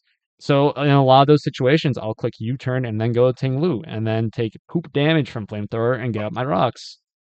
So it's like, like now I know that my opponent is running one set or the other, or like one move option or another. And now I'm putting myself in a good enough position to still make progress. Ting Lu can get up rocks. It threatens Glow King with Earthquake, so it's not gonna stay there most of the time. It like that's something that moves the needle in my favor, even if I didn't go for like the quote unquote like possible highest value play. So and now I know later in the game, like all right, like this mon like Galarian Slow King can be tight on moves. So like if it's running Flamethrower, it's probably not running T Wave or maybe Chilly Reception, like shit like that. So yeah. Any questions about what a mid ground play is? Oh, Would you consider switching into a Draco Meteor with a certain Pokemon a mid-ground play? Depends on the Pokemon. Is it a Fairy or Steel type? What if I it's a psychic type named yeah, I was Byakuya? thinking psychic, but I don't think so. No. no. No. Like Would you consider switching Muck, especially defensive Pokemon, into Draco Meteor mid-ground play? I would say so, yes. Would it be a Because mid-ground play if you switched into Pokemon that had less HP than Apom?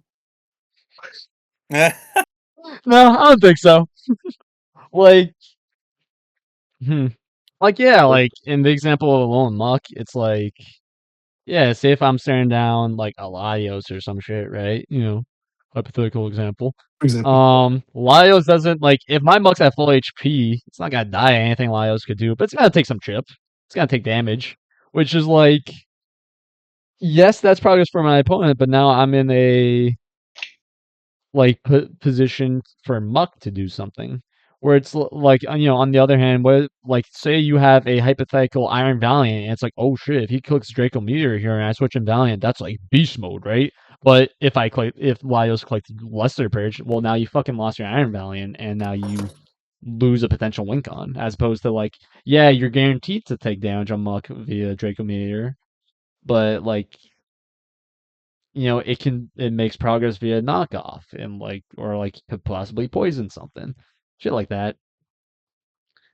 Uh, yeah. Hypothetically, what if you're going against someone that's thinking unorthodoxly compared to others, and for some fuck Mhm. ass reason, what if my team consisted of full of explosions per chance and normal types, so I can get the stab off? What are your Get the stab boom. Well, a team like that doesn't exactly have a lot of mid-round plays because it's a dog shit team. Humble ghost type. Yeah. The You, mid ground you didn't plays give yourself the blowing up. necessary tools to complete the job, so now you're stuck in the water with no way to get out. One Bramble gas and it's over. Exactly. One Sableye and it's over. mm, Yeah. what if I brought soak for Hey Soap man, explosion. you can have fun in the 1100s, man. Yeah. Are we Nine sure we're I'm the not hundreds. best. talking 900s here? I don't think you can get that low. I think the lowest you No, can go you is can't. That's what 1000. I was going for. Now, Oh Lord. hypothetically speaking, Yep. what if for shits and giggles, Uh-huh. what if what if Yeah. what if what if one what if one hypothetically just drafts a 3-point one some point in the league, I don't like where this is going already. right? What's Uh-huh. bro cooking? I feel like 3 points automatically means we're not, there's no mid ground. If It's you're just There is the you're trying to go for a YouTube clip here, that shit stays in the yeah. 1300s and below. but do We're you trying to win here. but seeing as how who some of the people I'm going up against, I mean, is it that hard to get a clip? No. Maybe. Damn. Maybe. Please What landed, what if, bro. what if some fuck ass reason? What if week one? What if I took this lesson to heart, but for some fuck ass reason, hmm I just pull off some bullshittery. Well, you're not. If you're going for bullshittery, you're not going for a mid-ground play, and that's okay. But you know what you're signing up for, young man. Yes, I know exactly what I'm signing up for. Yeah. Now you can have fun going 0-1. That's all right. Does that Nushi, answer your question? I do have Yeah. actually a question. Kind of Yes. this might be kind of going back to like the start of the replay, but Sure. what are do you what are your methods or ways that you like to go about like determining? Well, I obviously with certain teams it's gonna be like, okay, this is the win con, but Y- there are gonna be some teams where it's kind of made up of Pokemon that are more versatile in it. So, do you Yeah. have ways that you go about like, okay, there's multiple options here that could be win cons? Like, what is the goal here? You know? Yes. Um. Yeah. Like the thing is, like win cons can change over the course of a game, which can be hard to identify. Like immediately at team preview, when I'm looking at any team, I'm like, all right, what are the things I'm most afraid of? Mhm. What do I think my opponent is gonna try to go for, and how do they position themselves for that, and how can I position myself around that? Like one mon that like I look at a lot, and I'm like, this can do one of like four things is Kyurem, for example, right? That mon can run so many different sets that have such different answers. It could do Dragon Dance, Scale Shot, Icicle Spear. It could do Specs Blizzard shenanigans. It could do Sub Protect. It could do Choice Scarf. It has so many different things that like it's gonna try to go for. So I'm like, when I look at that, I'm like, all right, what's the best way for me to gain information against something like that? Like, what are my switch-ins to them on like that? What what plays would I make into certain carom sets that would lose me the game on the spot, right? And Mhm. how do I avoid that? And then over the course of the game, once I get that information, I'm like, all right, where do I go from there? How is my opponent going to respond to those answers and so on? And like, what's the whole back and forth we do? So it's like each turn I'm asking myself like, all right, where do we go from here? How do I prevent myself from being put on the back foot? Like a mon like Hiram is always gonna put you on the back foot if it comes in safely. it's just one of those guys that does that because it's got the stats and moves to facilitate that. Very few things Sherm does hardwall it. whatever the fuck he wants and Literally, shit. yeah. Like that's Mr. Do It All, even though he fucking shouldn't, because I mean, look at the guy. Um, so it's like it's this constant like asking myself, what is my opponent trying to do here? How are they gonna do it? Why do they have the 6 Mons that they have? Shit like that. Which admittedly is a bit of an ambiguous answer, but it's Mhm. like yeah, you have to like stop and think like Auspicious. yeah, it's very auspicious, very auspicious. Yeah. But yeah, it's like you kind of have to put yourself in the opponent's head, which can be impossible with some people because they don't even know what the fuck they're doing. But Yeah. you have to use like the information they've given you so far, their play patterns, and be like, all right, like w- what what do they want to do? What are they trying to get at here? Mhm. Right? Yeah. Like hold on, let me pull up another replay here. Let me see a good one. Because I feel Uh, like I'm personally pretty good at that in a draft yes, context, specifically where yes. it's like, okay, there's not limited information, but there's a limited subset of stuff that you have to deal with and that they can deal with. Mhm, of Um, course. but I feel like when it comes to if I'm ever trying to like I very rarely ladder like OU or anything like that, and that's just because I feel like I don't have or I feel like I try to cover everything and I Yeah, yeah. can't, Yeah, just like by that's just the definition. nature of it. Yeah. Um, so yeah. Yeah. Like so taking this replay, right? You're looking at this opponent's team. What do you think they're gonna try to beat me with in the end game? Uh Dragonite. Precisely. Mark Yeah, this one. that's the elephant in the room. D-Dance Dragonite, because like, I'm looking at this team and it's like, I like Dragonite does like one of three things. It has a variety of Dragon Dance sets. Sometimes they run Choice Band. Sometimes they do that weird fat Dragon Tail Roost shit. But I look at this team, I'm like, well, this team isn't particularly that bulky because like they've got shit like Meowscarada and Tinkaton. Those aren't guys that stick around the whole game. They like Tinkaton is a temporary defensive answer to some things that like has a good speed tier, so like it's gonna get up rocks, it's gonna click T Wave and maybe knock off or like, Encore or like maybe steal an item with pickpocket if it's got that. So, like his only like defensive options here that are gonna stick around are Alomomola and Goldengo, but just that kind of core isn't enough to be like, all right, this is a slower paced team. So naturally, I'm like, all right, that narrows it down to two options here. It could be Choice Band, but Choice Band is ran on more offensive teams, and an offensive team isn't gonna have Alomomola and Tickaton. So already, I'm like, all right, this shit's D dance. Um, so it's like, all right, what do I need to keep alive to deal with D-Dance Dragonite? I need a combination of a healthy Alomomola to potentially burn it or pivot around to break its multi-scale and again something like Raging Bull or Scizor that can like kill it with a Dragon Pulse or like, chip it down with Bullet Punch to bring something else in. So I identified that. How is my opponent gonna put Dragonite in position to win the game? They're gonna chip me down with spikes and South Rocks. They're gonna pivot around the shit ton with the Masquerada. Goldengo is gonna be there, and like maybe it's Scarf with Trick to like try to shut down Ting Lu. It's gonna be there to prevent my Scizor from clicking Defog, so like I want to be ready to click knockoff, shit like that. How do I want to win the game? I want either Raging Bolt or Tornadus to sweep, or at least like deal enough damage to everything where like something like Scizor can pick off everything with Bullet Punch.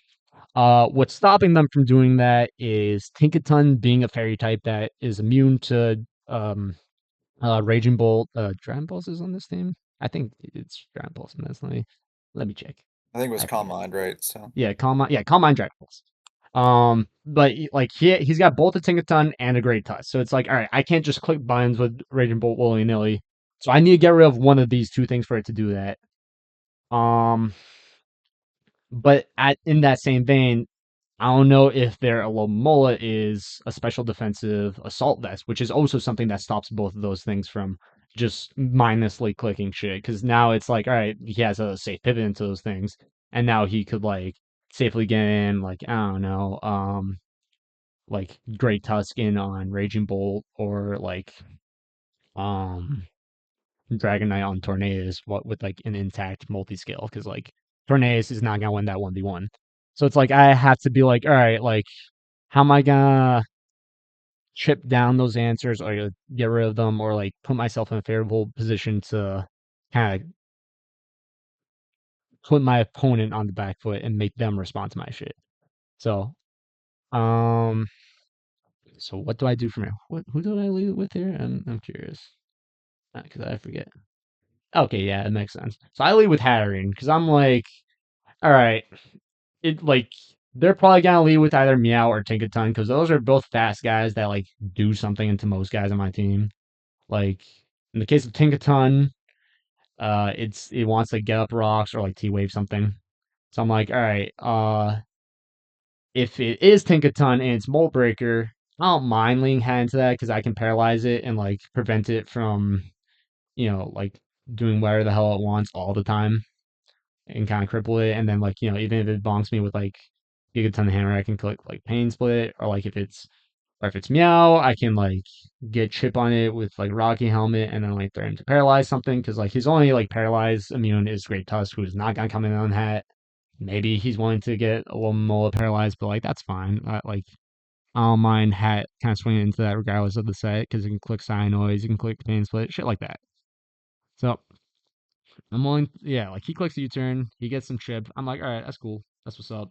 He does bring in Tusk on Nuzzle, which is like fine, and then he dubs out to Tinkaton, sure, sure, and this is actually pretty good for him. He like, I popped his balloon, he took my Rocky helmet, so like that's kind of tough. He clicks knockoff, expecting me to switch. I'm like, I don't give a fuck about Gigaton Hammer. I live that barely, but I still live it, so I'm only gonna get that paralyzed. Now I bring in Aloe to kind of pivot around from there. I eat the Gigaton Hammer. I'm like, hell yeah, sure. He gets up rocks. I'm like, I don't really give a fuck that much. Um, then I bring in I never Torn to give a fuck. yeah, of course. I bring in Torn to threaten with Heat Wave, and he responds accordingly. He brings in Aloe. I notice that does 16, so like I'm like, yeah, that's fine. I go Hat, because I'm like, did I go Hat? What's the logic there? So I'm like, I don't want anything else to really take chip at this moment, and I don't really want to get because I'm like, he's probably gonna click flip turn, so I'm like, who am I most willing to get additional chip on? So I'm Yeah. like, all right, I'll let Hat take some chip. That's fine because I want Scizor to be healthy. I don't want proc Raging Bolts boost energy because like I need that. That's a resource. Tinglu is too passive because like if I bring in that and he clicks U-turn, now Meowscarada is gonna come in. I'm like, oh, I can't have that. So and he goes gold, which I'm like, that's fine. Like I've got and I see it's balloon, so I'm like, all right, hell yeah, I'll bring in Tinglu. Now, here, I'm like, all right, I've got Tinglu in on gold, and I believe he clicks Make Rain as I come in. Yep. Crit, which, sucks balls, but that's life. Um, so I'm This is the like, all best right, of us. yeah. And I'm like, all right, this is a -1 gold in on Tinglu. Obviously, he doesn't want to stay in here. And this brings me to the next topic, which I was gonna go into anyways, which is doubling out and why would you do it, right? I'm on the back foot here. He's getting chip on my guys. He's got hazards up. This is not ideal. But like, I'm not necessarily losing right now. Like, I've still got resources. So obviously he wants to get out. So I'm like, what Mon is he willing to like? Is gonna keep him in this position of winning, right? Like, what's his most flexible option from here? And like, what can come in on Tinglu and threaten it, and also like not give a shit about what it's gonna do, which is like probably either Ruination or Stealth Rocks in this case, because like why would I click Earthquake on Blue and Goldango? So I'm like, all right, I think he's gonna go either Meowscarada or back into Aloe. So what I do here is I double out into Scizor, and that's great because now it's like, all right, I don't have to give a shit about this Meowscarada because it's like, all right, what's it gonna do? Probably gonna click U-turn to get gone out of there, which it's Meow. Like at this point in the game, there's no reason for this guy to be like, like to willingly lose this just to click knock off on a full health Scizor. That wouldn't make sense. Like so, like I with Ting Lu, my options were to click either Ruination or Stealth Rock. Why would I do either of those things though, right? Because it's like, all right, like looking at this team, Stealth Rocks isn't really gonna do much. Like this Dragonite is probably boots. He's got a great Tusk. Um, he's got two Steel types. This Meow is probably also boots, and like Momo's got Regenerate. So there's no point in doing that. I might as well like put myself in a position to try to take momentum back and like have more initiative on my side. Scizor does exactly that. It insta kill with U-turn, so he's gonna try to switch in on like some resist. So now I can like, all right, get some damage on my side. So he clicks U-turn, I click U-turn, we all go home. Hello. And like that's fantastic. So what do I go into here? Yeah, I go Bolt, because it's like, yeah, big electric type into the water type. Hell yeah, dude. I'm fucking feasting. And what's he do here? He goes tank. Now, admittedly, he kind of went beast mode on me here because I click Dragon Pulse and he encores my shit. So we kind of just do this whole little stare down where it's like, he's not really gonna do much, but like it's fine. At least I'm not losing. And then he kind of beasted on me here because he went Tusk on the Thunderbolt. So I was like, shit, that sucks. But like, it's not the end of the world because it's like, I've got a Torn, I've got an Aloe. Aloe's kind of a passive play here, so I'm like, I don't really want to do that. It's like, yeah, like I could live a nice there, so let's see what happens. And he clicks his big fucking ground move. I'm like, hell yeah, I get to do shit now, man. So I get to click big Bleak Wind Storm. That does 50. So I'm like, all right, that's definitely not AV. I'm fucking feasting. Now I can like put myself into position to like actually do some meaningful shit. So what the fuck did I do here? I'm Yeah, gonna I do it clicked that again. shit again. Yeah, I'm gonna do it again. Matter of fact, I terrored and did it again. And it whiffed, but like, who gives a shit? Would have been cool. Yeah, hell yeah. So even though like Raging Bolt didn't do much with that double into U-turn, it still was a position where I wasn't losing. Because, like, as opposed to, like, if I instead stayed in with Ting Lu and clicked Rocks or Ruination, it's like, well, yeah, sure, like, I got Rocks up or, like, did 50 Mouse Rod, but, like, that thing's not bulky. Like, why do I care if it's chipped or not? So, it gave me some initiative to be like, all right, like, I can do something, essentially. Like, yeah, Hat's chipped, but I still got a healthy little more that I could potentially wish pass. It's like, we're chilling. We're chilling. Meow comes back in, and that's fine. I decide to go Aloe because I'm like, all right, like it's Meow against a bird. He's not gonna click Flower Trick, and even if he does, I don't give a fuck. Like, I'll live that shit. I'm a low Momola. Who cares? And like, even if he does, I've got a healthy Scizor in the back. What do I do from here? He clicks Axel. I'm like, hell yeah, I'm the fucking goat. I take poop damage. I get to click Flip Turn with my big fat slow guy. We're fucking feasting. He gets those spikes. I'm like, damn, that blows. But yeah, it's a turn to get to click wish and like potentially heal something back up, which is precisely what I do. I believe I bring in hat. Yeah, yeah, hell yeah, beast mode. This guy's nice and healthy, That and now the fattest hat's healthy fucking enough wish to you've deal ever with Dragonite again or Tusk. That's great. He brings in gold because of course he does. So do I click Nuzzle? I do click Nuzzle, which is great.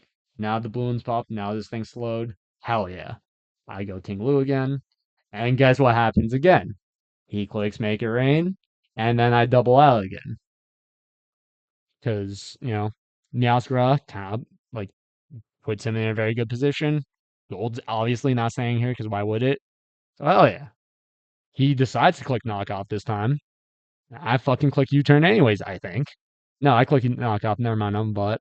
Well, nah, knockoff wasn't that bad of an idea here because it's like, even if he stays meow, that's fine because it's likely boots, and it was because I saw he clicked spikes, so I'm like, all right, obviously he's not choice banded or anything like that. And if I knock it off, it's like, all right, now I can potentially kill it later via rocks. It's a range bullet punch now, so that's chill. Um, like if he went into like aloe or gold, like knockoff still does something against those guys. I'm like, hell yeah, why the hell not? And then for some reason he stays on with Meow, and I just kill it. So hell yeah, brings in Me Tusk. when I That's forget about the main move that this guy has. right. Yeah, very strange. I think. So the thing it's known for clicking. Yeah, right. Yeah, so like we keep doing this little rigmarole. I don't know why he brought Tusk back in to be a buck, but who the fuck knows? Heal up this guy. Now he's primed to deal with gold again, which I will need later on in the future.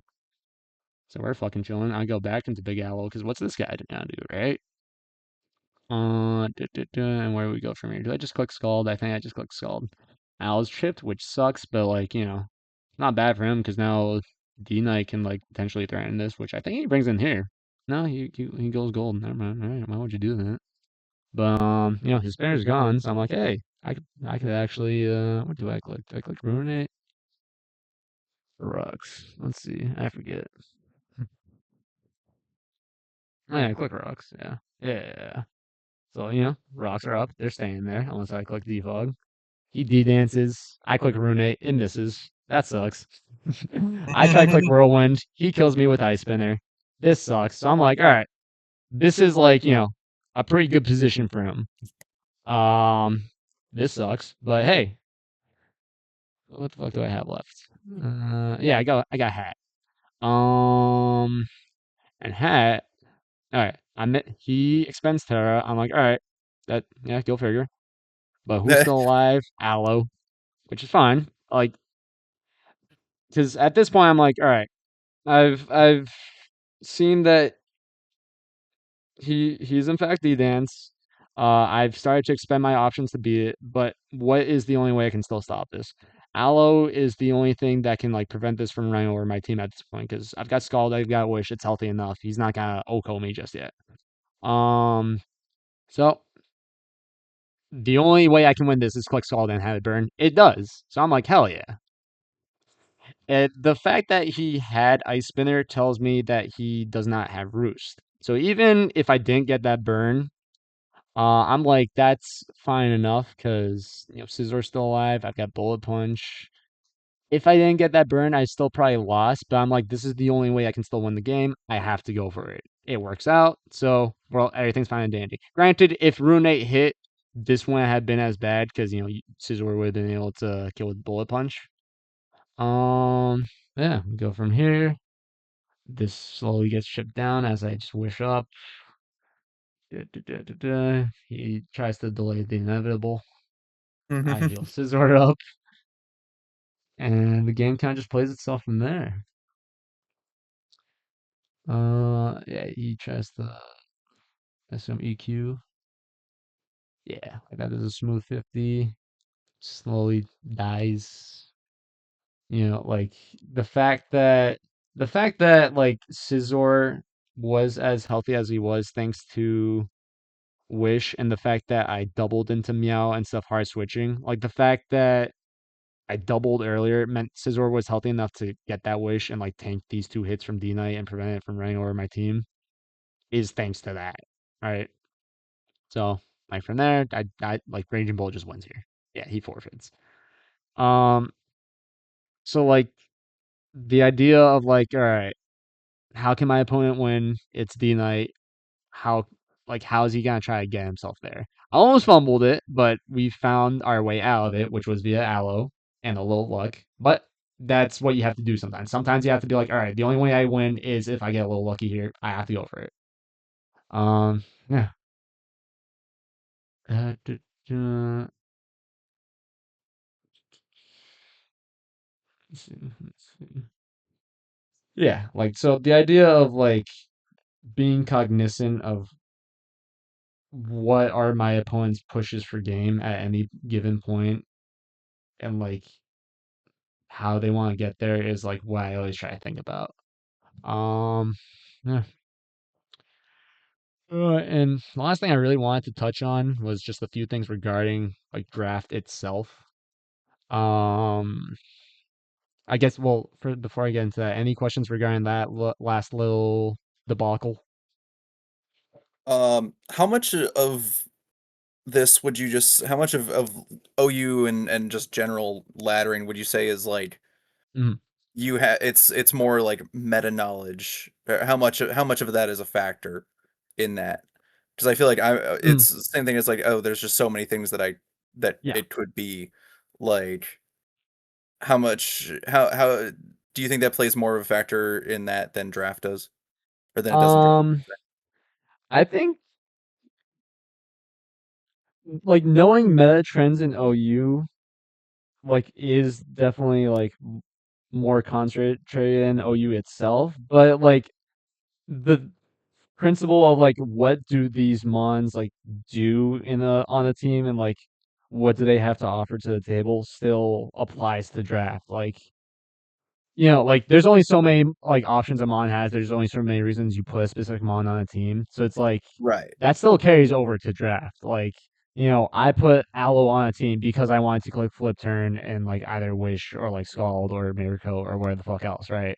Hmm. So it's like with or without meta knowledge, like you do need the skill of like identifying what mons do, and that just comes with experience and like exposing yourself to like, all right, like what does this do in its like home tier or whatever. Hmm. Um, and like yeah, there's only like so much of that you can gain via just like looking at like movesets and shit. Like you do need some form of like experience and like just knowledge, which like comes with time and like in like just playing draft. Like you're gonna see what people bring week in week out, what they tend to do with mons, what options those mons got. That like that's just how it is. Yeah, Like, you just need to see shit. Yeah. you're right. Yeah. Like I see Scizor, I'm like, that thing's gonna have bullet punch and U-turn. That's Yeah. what you put the guy on the team to do. That's he's the bullet punch and U-turn guy. What he has beyond that, I don't know, but like we're gonna figure it out. Like it could be Swords Dance, it could be Defog. Who the fuck knows, right? We figure that out. So yeah.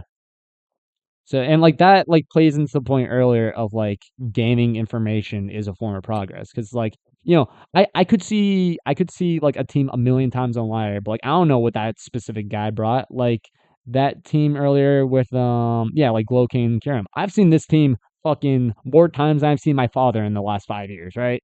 But like I don't know like I don't know if like some guys like bringing fucking leftovers CC headlong rush on their tusk. I don't know that Hmm. like even though this is the version of the team, anyone can like customize their team however they want. I don't know if they bring T Wave on Zapdos or Discharge with like U turn, right? Like I don't know that.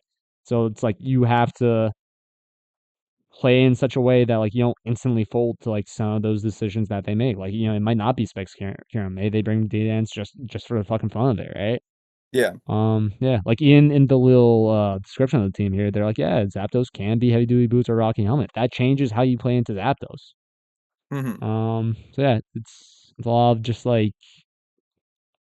gauging throughout the game, like what specific mons have and like how that affects your counterplay into them. Hmm.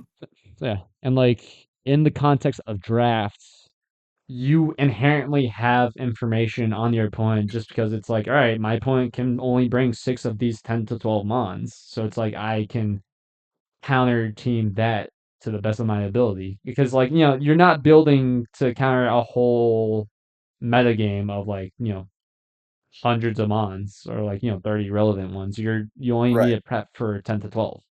Hmm. um so it's like you inherently have information, yes, but so is your opponent. But Yeah. yeah.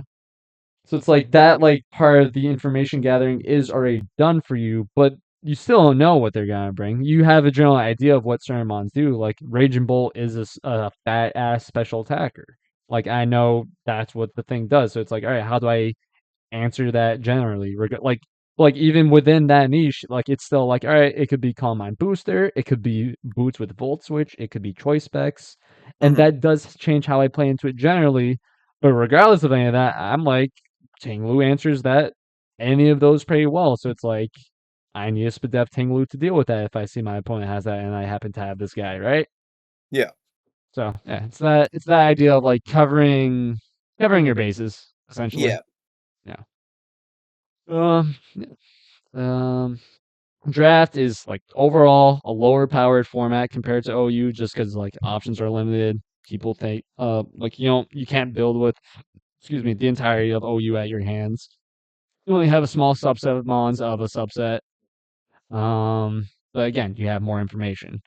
But even though you have less tools, you know what you're up against, so you can really hyper focus your team into like dealing with those specific things. But so is your opponent, so it's like this. It goes two ways. Um, but like, so when you're going into draft, you really want to think to yourself, like in the early rounds, all right, like what am I basing my game plan around? Because like in rounds like 1 to 3, your early picks really decide the direction of your draft. Because that's when the most options are available. That's when you have all your points. What is the pace of your team? Like off rip, like say last season, for example, my round 1 pick was Goldango. What does Goldango do on a team? He blocks hazards from being removed. So obviously, I want to build around that. So round 2, I pick Samurai. Samurai. Yeah, exactly. And like off rip, that is a strong core of 2 mons that I can now build around. It's like, all right, now I have a solid idea of like, all right, here's a 1 con I have, or not necessarily 1 con, but an overall game plan. How do I take advantage of that game plan, and how do I cover the weaknesses of it? So it's like, all right, now I need mons that like, you know, cover Goldingo and Samurai's like provide defensive switches for them. What mons take advantage of hazards being up, like Amon like Latios is strong and like decently fast, but like both of its stabs have immunity. So it's like, all right, even if like my opponent has like a million fairy and dark types, like I can still chip those things down with hazards just being up and like game root and boots and shit. So it's like now I have a game plan of like, all right, like how do I position Laios and like other offensive guys to like really take advantage of this, and like uh what are my opponent's responses to this kind of thing. Yeah, Yeah, Nushi, if you don't mind me saying, so yeah, because I was looking at some mons that maybe I want to draft, right? I was yeah, looking at Glamora for a moment, right? yeah, And yeah, the thing that I find unique about your team is the fact that, in my mind, Glamora is not very good in draft because it's very weak mm-hmm, to ground, mm-hmm, it's frail, its speed is very awkward. But yes, like, even though you only brought it to a few games, in the few games that you did bring it, you managed to make it work. And precisely, that's yeah, because of the hazard value that you can get out of it, because Goldengo's on your team, yep, you managed to get Glamora like so much more. That's why, for example, yeah, Glamora is really good in OU in a generation where hazards are very popular. But like yes, maybe in a generation where hazards weren't that good, Glamora would be like UU or even RU. Like yeah, yeah. I feel like that was special about your team. You managed to make Mons that typically wouldn't be as good in draft, Yeah. like kind of shine because they fit so well with Goldengo. Yeah, That's a exactly. Thank Samurai. you. Yeah, because it's like, like I found a strong point in my team, and it's like, all right, how do I really like take advantage of those strengths? Like, how do I play into the strengths of my team? And like yeah, like Glamora only came to a few games because, like you said, it's like it's got an awkward speed tier. It's not bulky at all. It's not the strongest thing, but like damn it, it gets up T spikes well. Even Like one Tinkaton put in work.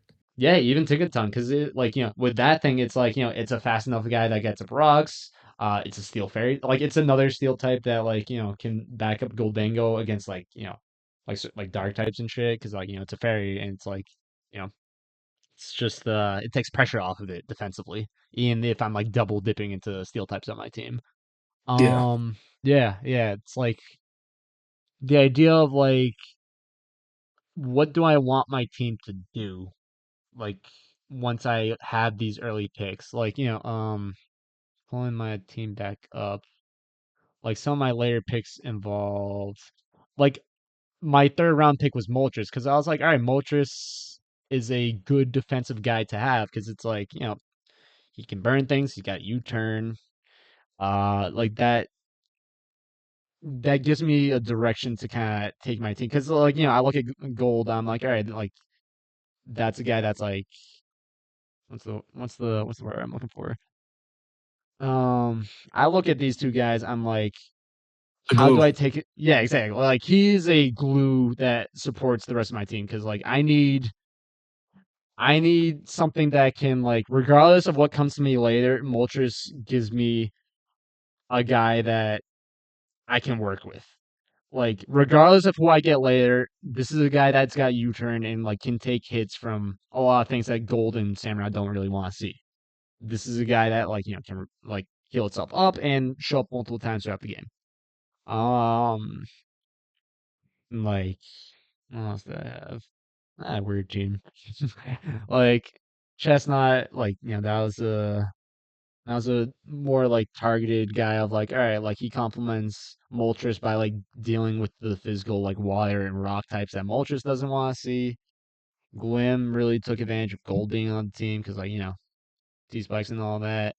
Flygon was like one of those guys where I was like, I need ground immune, but I also need like something to like set up and kind of push for game, like once things are chipped down by hazards. So like, that's why he's there. Latios was really what like kind of brought my team together in my opinion, just because he was that generally strong guy that like is fast enough, can just click good strong buttons and like really take advantage of like hazards being up and forcing defensive responses.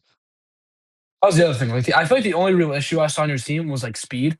Yeah, But I agree. obviously, you have Dragon Dance Flygon to kind of work around that, and Yep. your team has so much fucking bulk, and like Yeah. the typing synergy is really good that you can kind of get away with Yes. it, and you can really compensate for it. Yeah, like that. Like I liked that I That's not had plus things. Araquanid especially, dude. Even though they're Yeah, both like weak to flying, they're both so hmm fucking tanky. One physically, one specially. That like you don't need Terra on them. You can kind yeah, of use Terra on like a niche pick like Avalug, where you can kind of bring it in matchups where you think, like for example, when you yep. brought it against Parker's Annihilate, I thought that was that stood out to me a lot because I'm like Mm. Chestnut would not have been able to do that at the same level even with Yeah, Terra. yeah, because it's like like my logic with the Avalog was I was like, all right, this is like a really high value pick that like hard beats something. So it's like that's just good to have on the team. Yeah. Sorry, Justin, even though he's not here. Yeah, right. Maybe he'll listen to the recording. Um, yeah, like I really want to hammer in the idea of like knowing which direction to take your team in and like knowing how to take advantage of that. So it's important to keep that in mind, I think. Like, especially early on in draft, I think it's important to draft mons that like are strong and fast and like have good ways to really make progress. Like Samurai is one of the freest progress makers in the game because he's got Ceaseless Edge and Knockoff. Those are like the most like do thing buttons in the game Or because they're slot syndrome.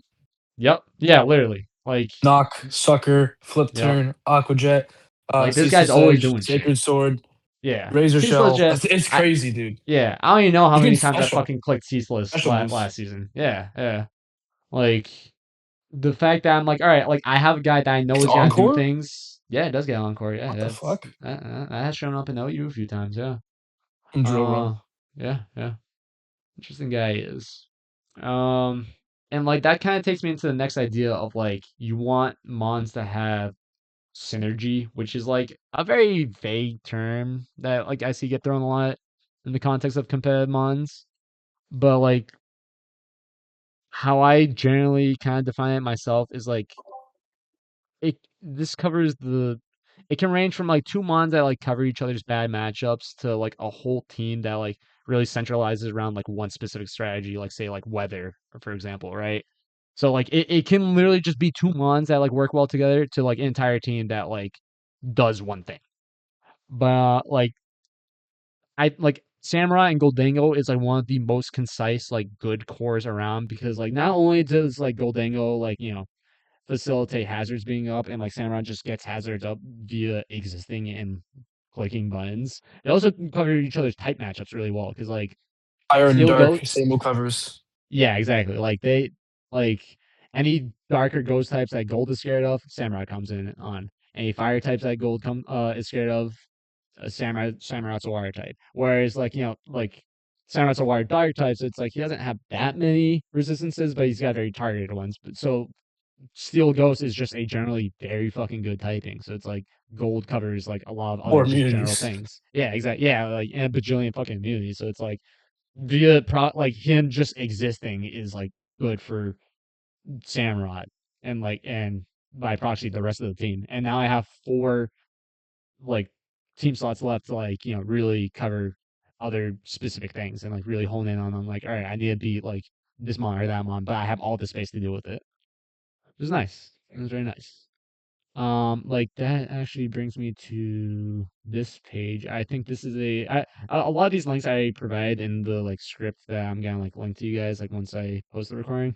But I don't go on the smoke gun forums often, but this page is really useful because it talks about a lot of like good like 2 or 3 mon cores that are just good, like for every single team style. Like there's hyper offense here, general offense, bulky offense, and balance and stall.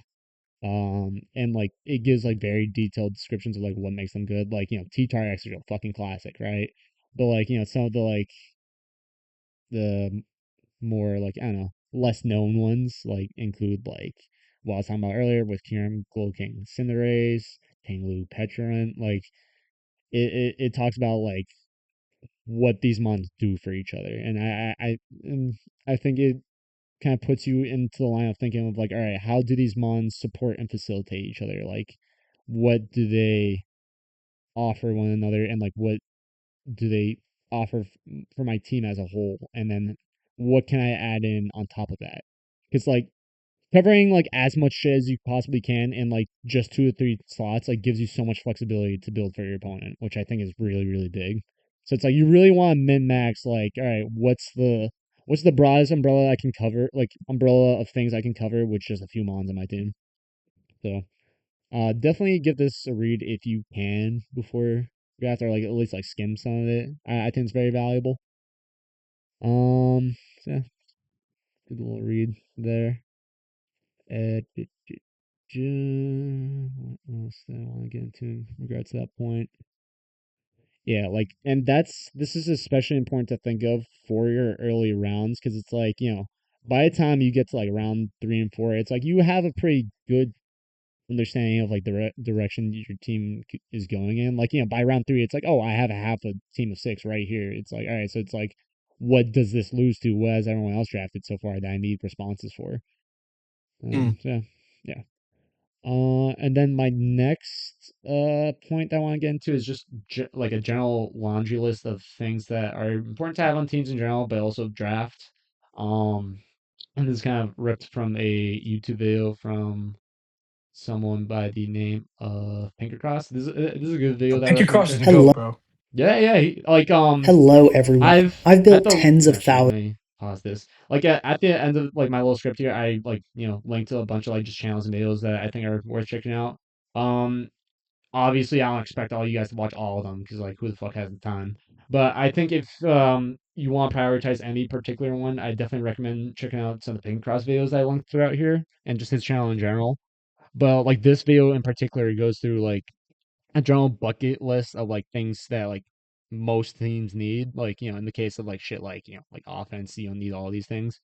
But these are generally good qualities that like while you're drafting, I want you guys to think about.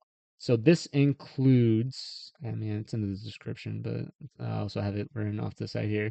But I'm just gonna read off what I have here. This includes hazard control, so like a spinner or defogger, a toxic spikes absorber, aka a grounded poison type. You need that in draft, in my opinion. Like that is something you cannot forgo. Hazard setting is generally good to have. Knockoff users, so like just mons that learn knockoff and can click it frequently. Ideally, you want like at least 2, in my opinion. Um, and like this can range from like a fast mon like Weavile that like clicks big scary knockoffs to like a fat guy like I don't know like Tusk or Gliscor that like sticks around throughout the whole game and like it's not trying to kill things with knockoff but it gets to click it frequently. You want pivoting, obviously important. Priority is very important to have because that's how you potentially stop opposing sub sweepers or like choice mon that have been chipped down. You generally want fast mons. That was something like a flaw I really had to struggle with a lot last season because my fastest guy was like Laios. That's only 350 speed. That's not fast enough. Um, some immunities that are important to have are electric immunities. That is very key to have. So like you need like a bulky ground type or like something with volt absorb or something similar because otherwise you get shat on by just the move volt switch. Like you cannot have a team that loses that. It's just you get shot on otherwise. I Ground immunities. Oh, yep. sorry, real quick. Can I just interject? Drafting a Yeah. low tiered round does not fix that. Because Yes. if you and I've done this before, I know from Yep. experience, if your best Yep. ground is like Pilo Swine or Yeah. something, you're going to fucking You're gonna get lose. cooked. Yeah. Like my only ground type was like Flygon. And a lot of matchups I was like, oh, this is not enough, bro. I need a fat guy. But it's like, Yeah. like that's all I had. So it's like I had to make it work. But it's like, That's yeah, why I was like yeah. panicking after on season 1 when I was like, "Oh, Drill is gone, Treads is gone. Yeah, shit. Shit. Yeah, Where do yeah, I go yeah. now?" Like there's a reason why like one of the most common archetypes of good mons you see throughout the gens is bulky ground types, because especially like post Gen 5 is because of precisely that. And also like ground types are just good in general. Like having stab earthquake is like so fucking beast. Like even a mon like Ting Lu, who's like not not a mon you invest into offensively, just like having that like mon that sticks around and just collects that over and over and over is nice, because like ground is a very good offensive type to have, and it's also a type that doesn't have like a bunch of weaknesses.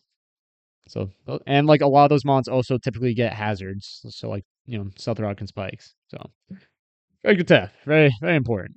Cannot emphasize that enough. And on that note, you also need a ground immunity. So either a flying type or something with levitate. Ideally multiple. But I mean, yeah, then example I want to point out is yep. the fact that Ryan's team throughout the entire season had multiple ground types, and it helped him more than it harmed him.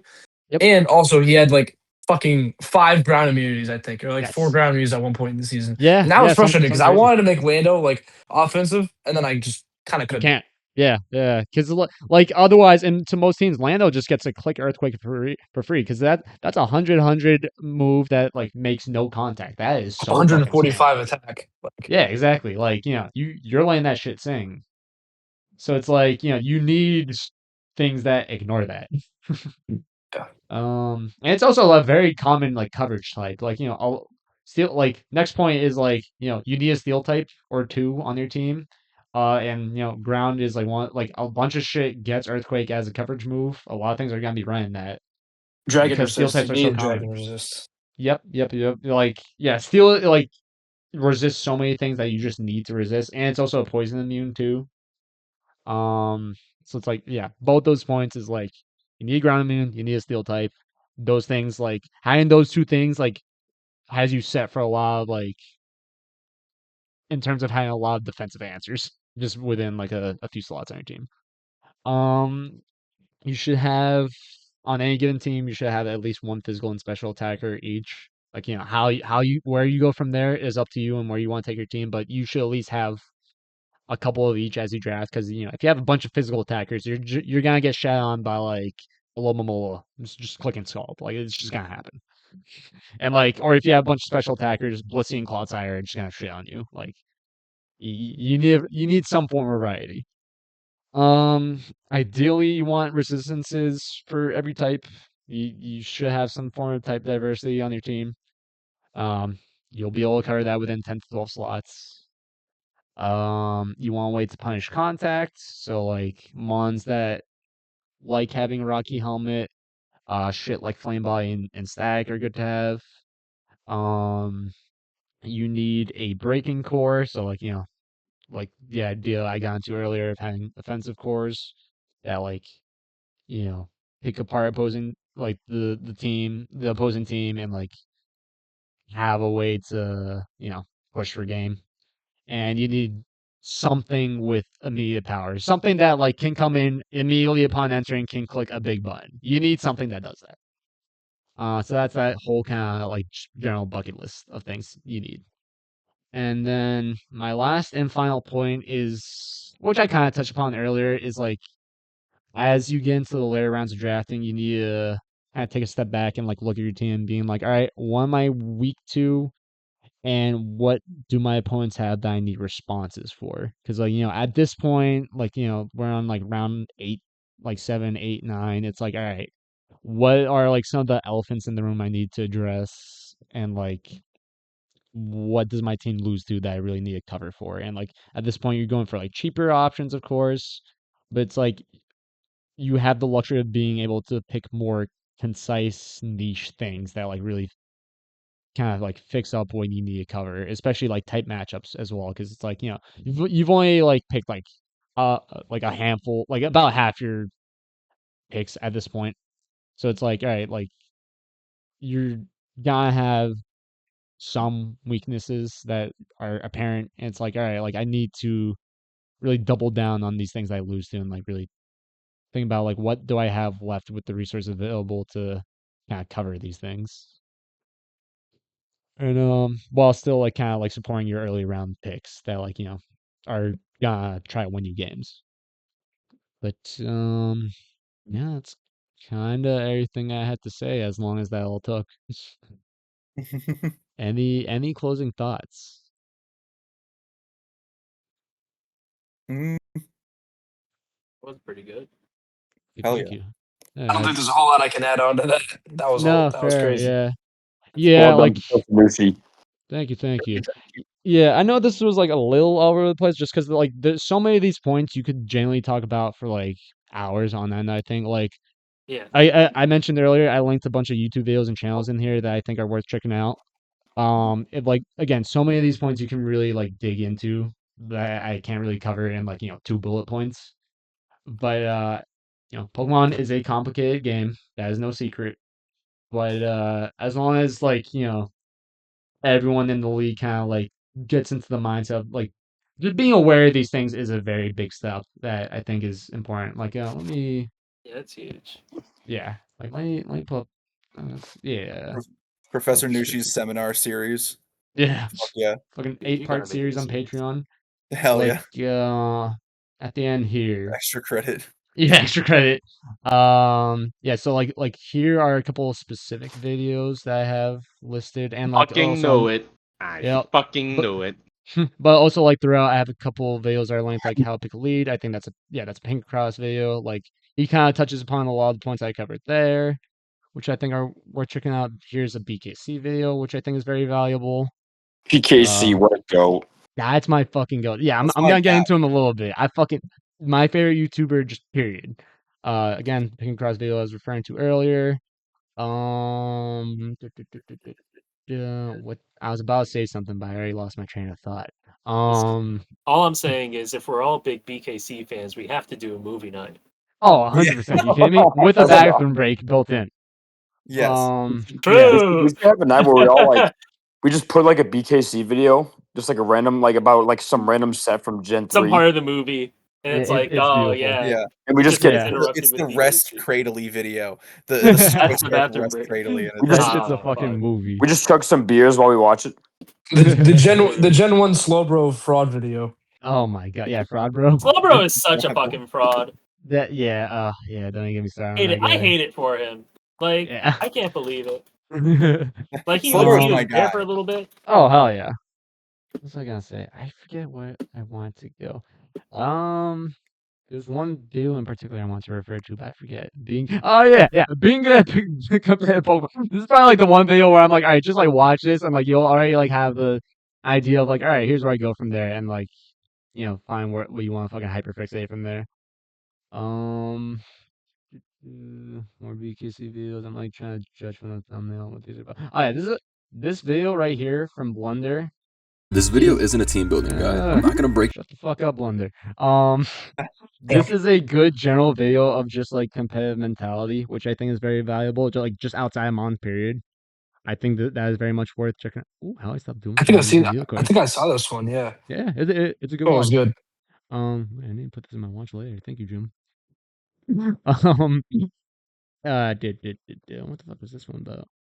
Oh yeah, and then I haven't gotten the chance to watch this, but this was a video with Blunder and Sama where like he just teaches Sama how to like just play Mons nowadays. I still need to check that out, but that seemed like a valuable watch. I'm like, yeah, I just list a bunch of channels here. Like, yeah, Pokemon, BKC, Blunder, Jimothy, Falso Game, Pink Cross Flax, all very valuable channels. Whatever you want to like kind of fixate on, dive through these and like, find where floats your boat through there. Which valuable shit. Flax. Yeah, I like his shit a lot. He's got very good highlighter gameplay. Gen 2 stall. Yeah. Uh, yeah. I think that's pretty much everything I wanted to talk about, honestly. Again, which took Hell like yeah. 2.5 hours, but yeah. Hell yeah. Hell yeah. Good shit, Topic. Nushi. Worth Thank it. you, thank you. More than worth it. Yeah, I hope you guys enjoyed. I hope everyone who decided to watch the This made some recording nice got. background to me playing Tears of the Kingdom. I'll tell you that. Hell yeah, yeah. I hope this was like a good background, like watch for people, because that was kind of the intention going into it. Kind of just had me ramble on in the background. You made your own BKC video. I That's what did. I've come full circle. That makes me There you so go, man. happy. Fuck yeah. Yeah, I'm gonna hit stop record there.